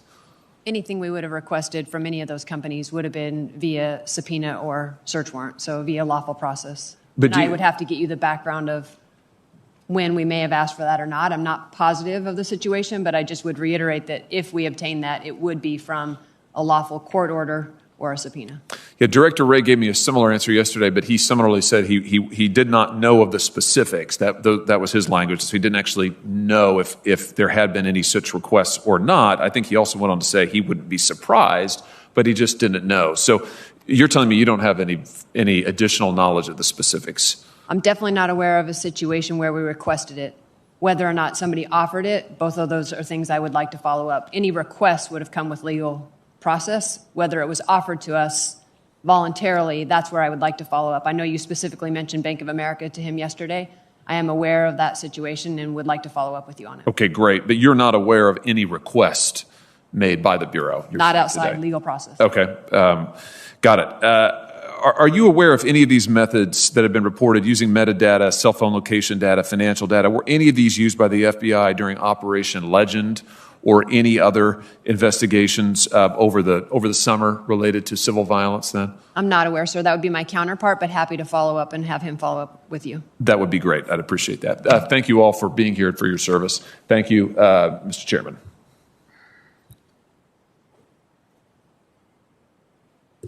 Senator Cruz from the Rules Committee. Thank you, Madam Chair. Thank you to each of the witnesses for being here. Thank you for your service helping keep this country safe. As we look back on the terror attack that played out in the Capitol on January 6th, it is apparent that far more should have been done to keep the Capitol safe and to stop the attack beforehand. There were multiple factors that led to that not being done and to there not being a sufficient law enforcement presence to prevent violent criminals from carrying out that terror attack.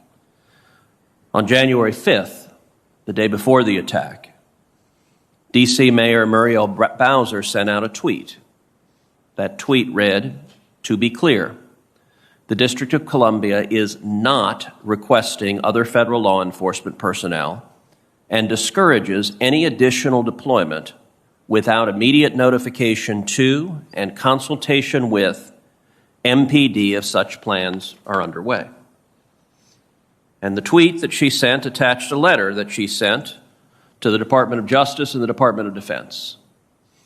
That letter, in turn, read as follows. As the law enforcement agency charged with protecting residents and visitors throughout the District of Columbia, the Metropolitan Police Department is prepared for this week's First Amendment activities. MPD has coordinated with its federal partners, namely the U.S. Park Police, U.S. Capitol Police, and U.S. Secret Service, all of whom regularly have uniformed personnel protecting federal assets in the District of Columbia. This week, MPD has additional logistical support of unarmed members of the D.C. National Guard who will work at the direction of and in coordination with MPD. The District of Columbia government has not requested personnel from any other federal law enforcement agencies. To avoid confusion, we ask that any request for additional assistance be coordinated using the same process and procedures. We are mindful that in 2020, MPD was expected to perform the demanding tasks of policing large crowds while working around unidentifiable personnel deployed in the District of Columbia without proper coordination. Unidentifiable personnel, in many cases armed, cause confusion among residents and visitors and could become a national security threat, in no way for MPD and federal law enforcement to decipher armed groups. To be clear, the District of Columbia is not requesting other federal law enforcement personnel and discourages any additional deployment without immediate notification to and consultation with MPD if such plans are underway. The protections of persons and property is our utmost concern and responsibility. MPD is well trained and prepared to lead the law enforcement coordination and response to allow for the peaceful demonstration of First Amendment rights in the District of Columbia. Signed, Muriel Bowser, Mayor. So in hindsight, that letter seems incredibly ill-advised. Now, hindsight is always 20/20. But to what extent did the District of Columbia's explicitly asking for no additional federal personnel impact the decision-making of your respective agencies? Senator, I'll go first. In my oral statement this morning, I mentioned that letter because it was a communications that they were looking for no more support. On top of that, Senator, we also contacted all the federal law enforcement organizations, Secret Service, Park Police, Marshals, FBI, and Capitol Police over the weekend of the 2nd and 3rd of January, just to make sure that the Department of Defense, if additional support was going to be needed, that we would obviously provide that support. We did that over the weekend. Then we received that letter on the 5th. And based on that, it was clear that there was no additional support needed for our law enforcement partners or the city, the district, rather. Well, let me follow up on that, Mr. Salasis. Mr. Sund, who testified before the Senate last week, said that he had requested the support of the D.C. National Guard on January 6th, but that the Army Secretary denied his request, saying, quote, "I don't like the visual of the National Guard standing a line with the Capitol in the background." Is that accurate? Senator, I'm not aware of the Secretary of the Army talking to Chief Sund about the D.C. National Guard and the Capitol. It's been reported by others that there were other folks that made that contention to the D.C., the Capitol Police, but I'm not aware of the Secretary of the Army doing that. In fact, nobody in the chain of command disapproved the request on the 6th of January from the Capitol Police. Nobody disapproved that. So the various authorizing memoranda from January 4th and January 5th suggests that the National Guard was significantly restricted on the 6th.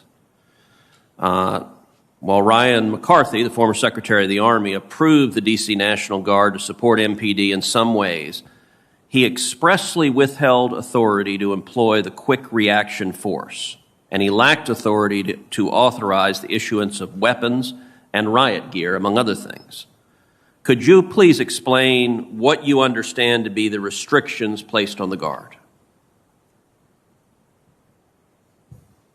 Senator, again, there's a very strict chain of command for the D.C. National Guard. It runs from the Secretary of Defense to the Secretary of the Army to the D.C. Guard Commanding General Walker. Anytime the military is going to deploy to civil disturbance operations, it requires the Secretary of Defense's approval. The memos that were published on the 4th of January and respectively on the 5th of January, those were to provide additional guidance to, number one, the memo on the 4th from the Secretary of Defense to the Secretary of the Army. He wanted to make decisions if the National Guard was going to be employed in any kind of operation that required helicopters, bayonets, the things that are on the letter. Subsequently, the Secretary of the Army published the memo on the 5th stating that this is how he expected the D.C. National Guard to be employed at the traffic stops, the metro stations, and if the QRF that was positioned at Andrews Air Force Base was going to be used, he wanted to understand exactly how that was going to be used through a concept of operations. That's what those documents said. And General Walker, could you answer the same question, and in particular, whether you had the authority to employ a quick reaction force prior to the January 6th, and would that have potentially made a difference on January 6th if you had been able to do so? So, Senator Cruz, I would have had that authority prior to January 6th to employ, direct a quick reaction force. So the Secretary of Defense, his letter authorizes me to use the quick reaction force, and it says only as a last resort, where the Secretary of the Army, his direction to me withholds the authority to use the quick reaction force, and he will only authorize that and only after he has a concept of operations sent to him, a CONOP sent to him. So that was restriction that was unusual to me. I had never seen that before. And Madam Chair, I would ask unanimous consent that both the tweet and the letter from D.C. Mayor Muriel Bowser be entered into the record. Without objection, it will be entered in the record.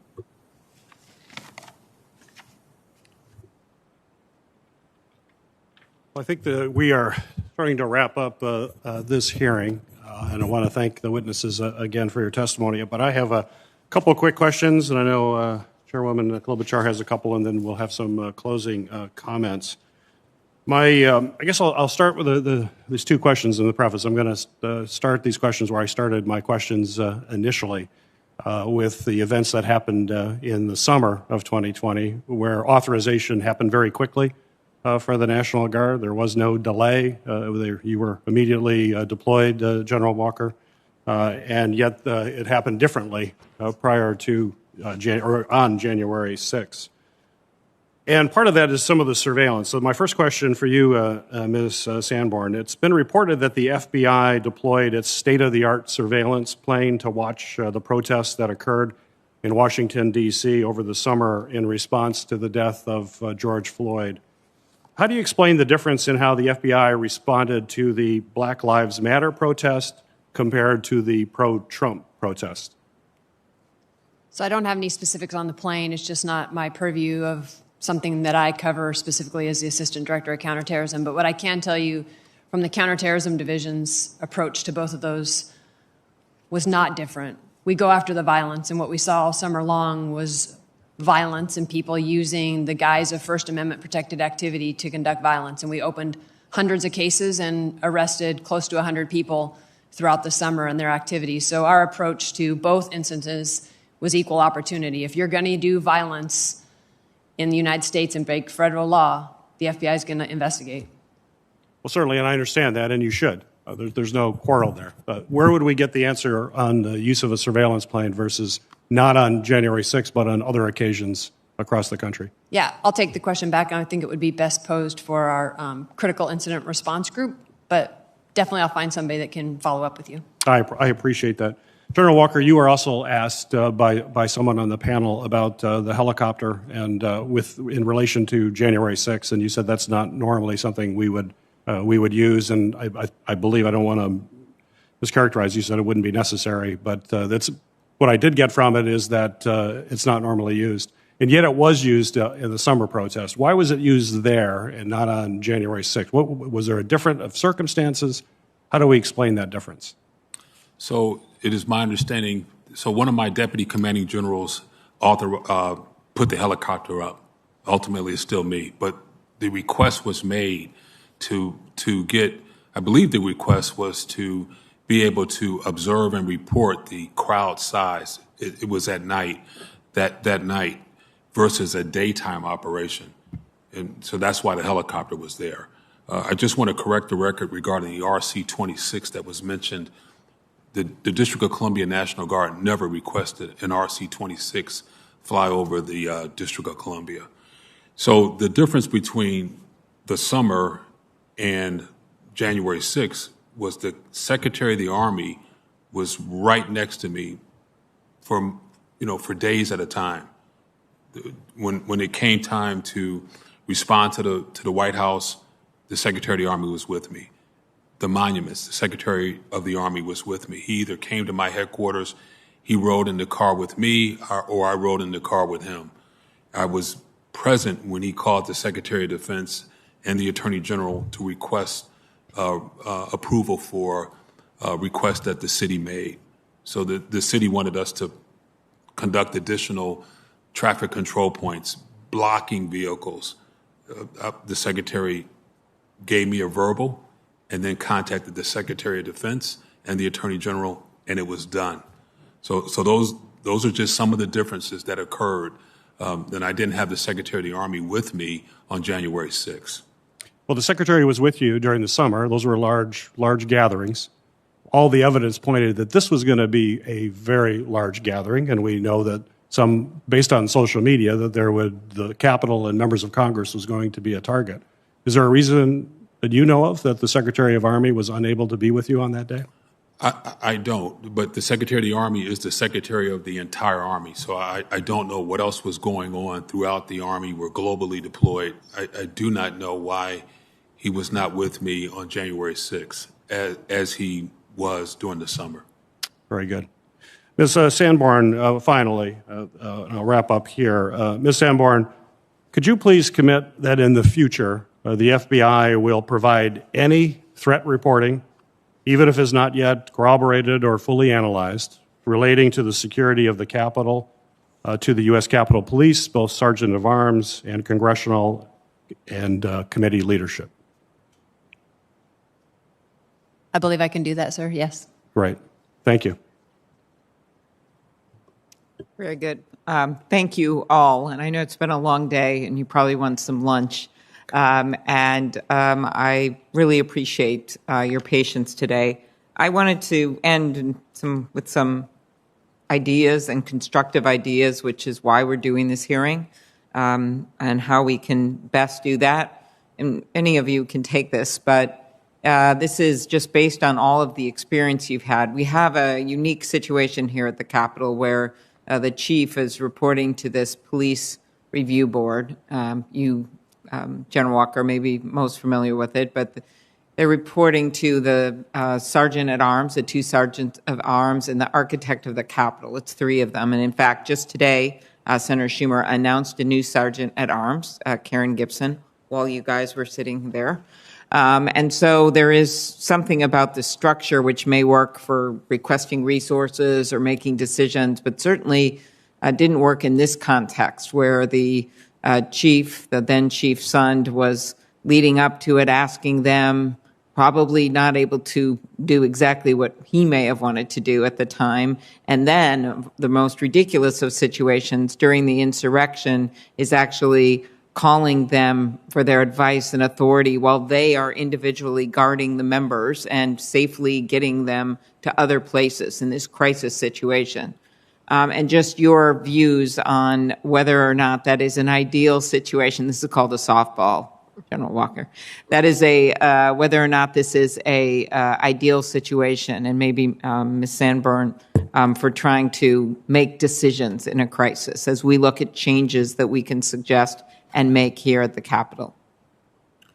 So the Sergeant of Arms, both of them, were briefed by me personally in 2018 on what it takes to request District of Columbia National Guard support. Mm-hmm. I sat down with both Sergeant of Arms, myself and Brigadier General Dean and others in their office and explained the six-step process and left them with a PowerPoint presentation.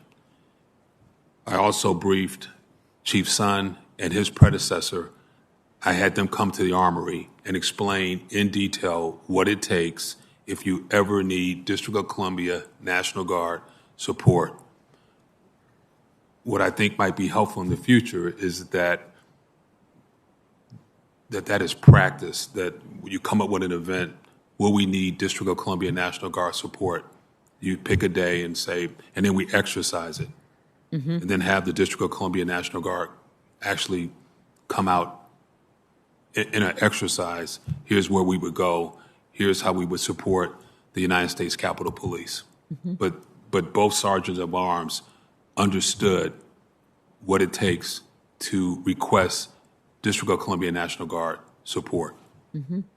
Mr. Salas, do you want to add anything to that?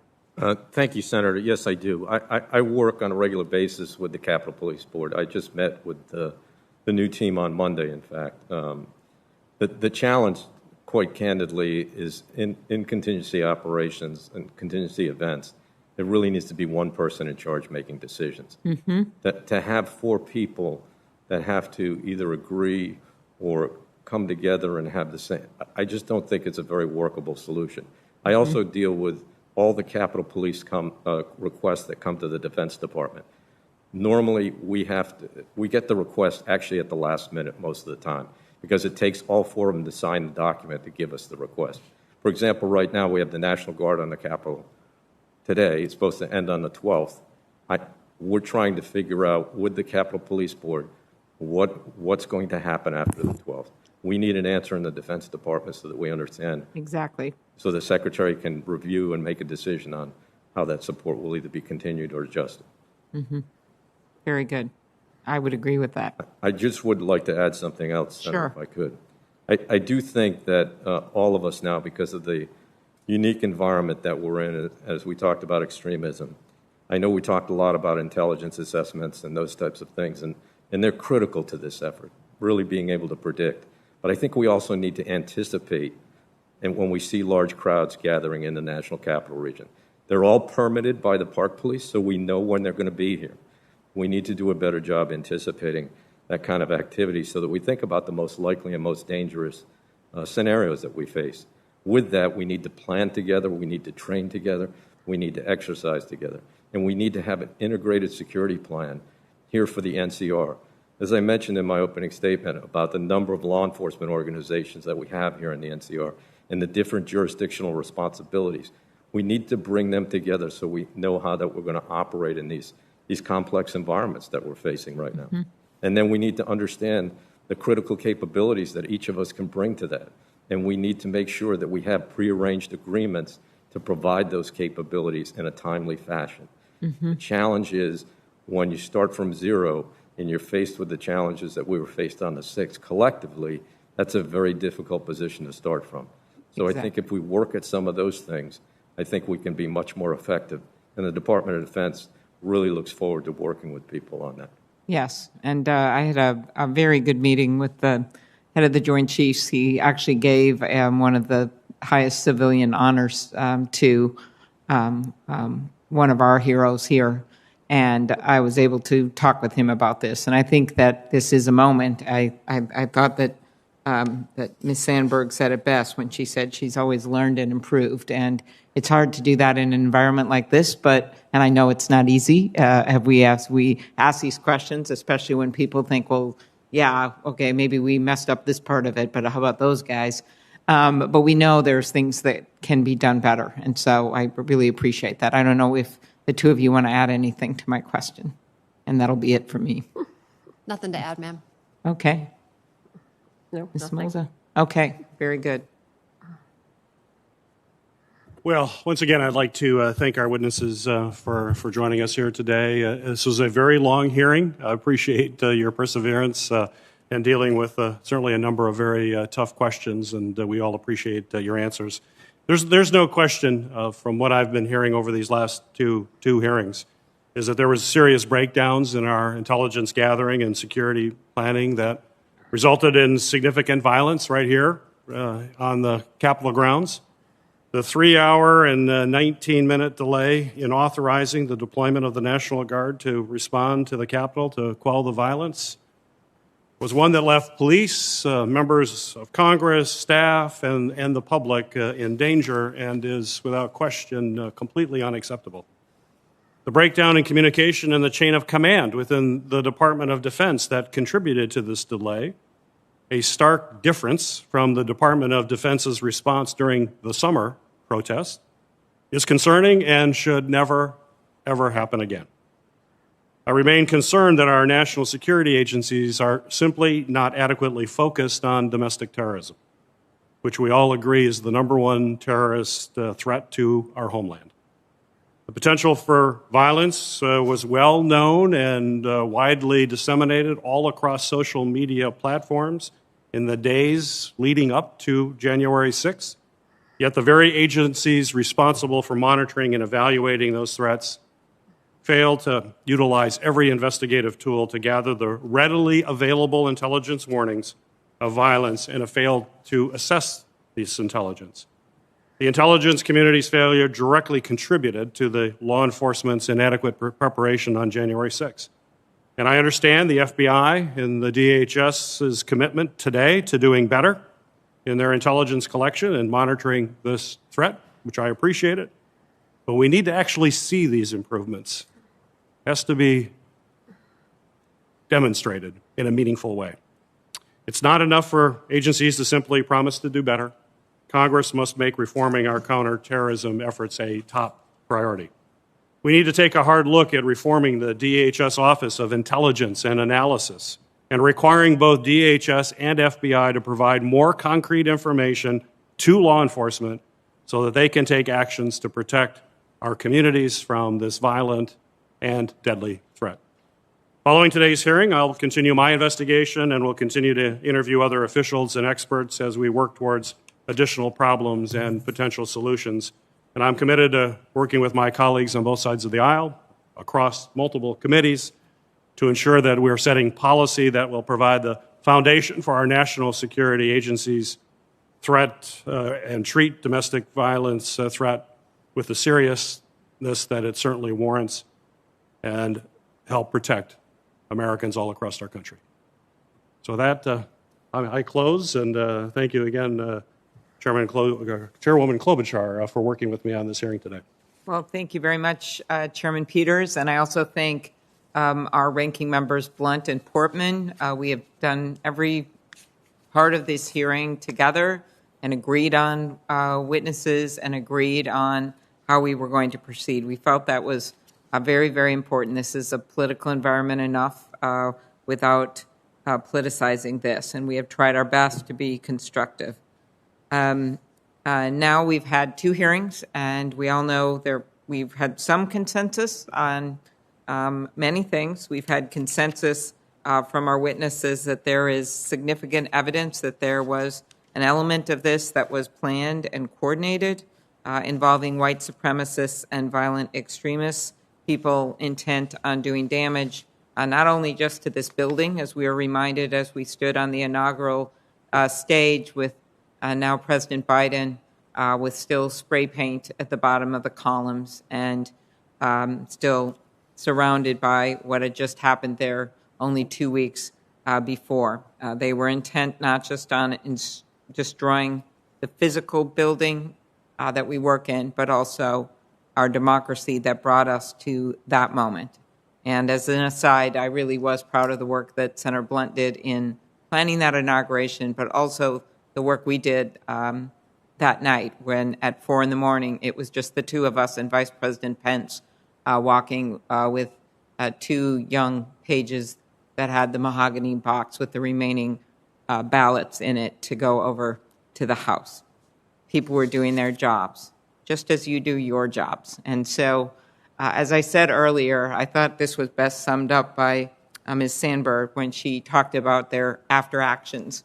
When they look at, as I know I did when I was a prosecutor, sometimes with law enforcement, sometimes about cases, sometimes about why a domestic violence case, domestic violence as in the home, got to the point that it did, and we would look back at decisions that had been made. Now, back then, we could do it in rooms just with ourselves, and that's a lot easier than this, and I'm sure you're doing that in your own agencies. But we have a public duty of oversight and a public duty to get this information out, and sometimes around this place, the only way we can get the change and maybe the resources that you need, Ms. Sanborn, that Director Ray was talking about, or the work that you were talking about, the man with the hardest name at this hearing, Saylesis, that you were talking about to be able to bring people together that we need to for the planning ahead of time so we don't get to that moment of chaos, not only chaos at the Capitol, but chaos that, of course, General Walker encountered when he was trying to get a decision that day. And so a lot of this is stepping back, planning ahead. I personally think that it's been very difficult during the pandemic for people to meet like they used to meet when they were planning ahead. And thankfully, with the recent announcements we've had, we hope to be through that so people can once again be meeting face-to-face and across jurisdictions. I think that would make a difference.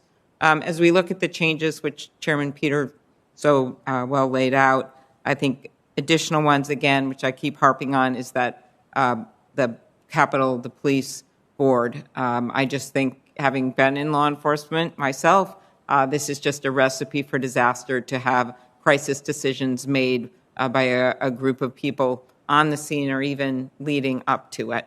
I also think we know that, as we learned after 9/11, as was pointed out by some of our senators, that you can learn from horrible, horrific events and then do better with sharing intelligence, that maybe old ways that people were getting used to with sending emails or maybe speaking up at a meeting, maybe the right people weren't in that room, or perhaps they're not looking at all the information because they're overloaded, and you have to find a way to triage it so they actually realize something's important. I personally think with everything that went on in the last year, there was some underestimation of the potential violence of these particular groups, which we now know all too well. And I also want to thank everyone involved in law enforcement, not just for keeping us safe that day, but for the work that they are doing all across the country to bring justice to those like Officer Sicknick, who lost his life, and those who were injured, in terms of pursuing these cases, some of which are very straightforward because they put it on their own Facebook page, but some of which are a lot harder to figure out what the coordination is and what happened. So we all know there are still questions coming out of all of this. Again, some of them I'm sure very difficult because a lot of people were trying to do their jobs that day and mistakes were made. But we do have to get to the bottom of some of this, at the same time not losing track of our intent. There may be longer investigations that go on all of this, but our intent right now is to make sure that we make smart changes, getting the people in place at the Capitol.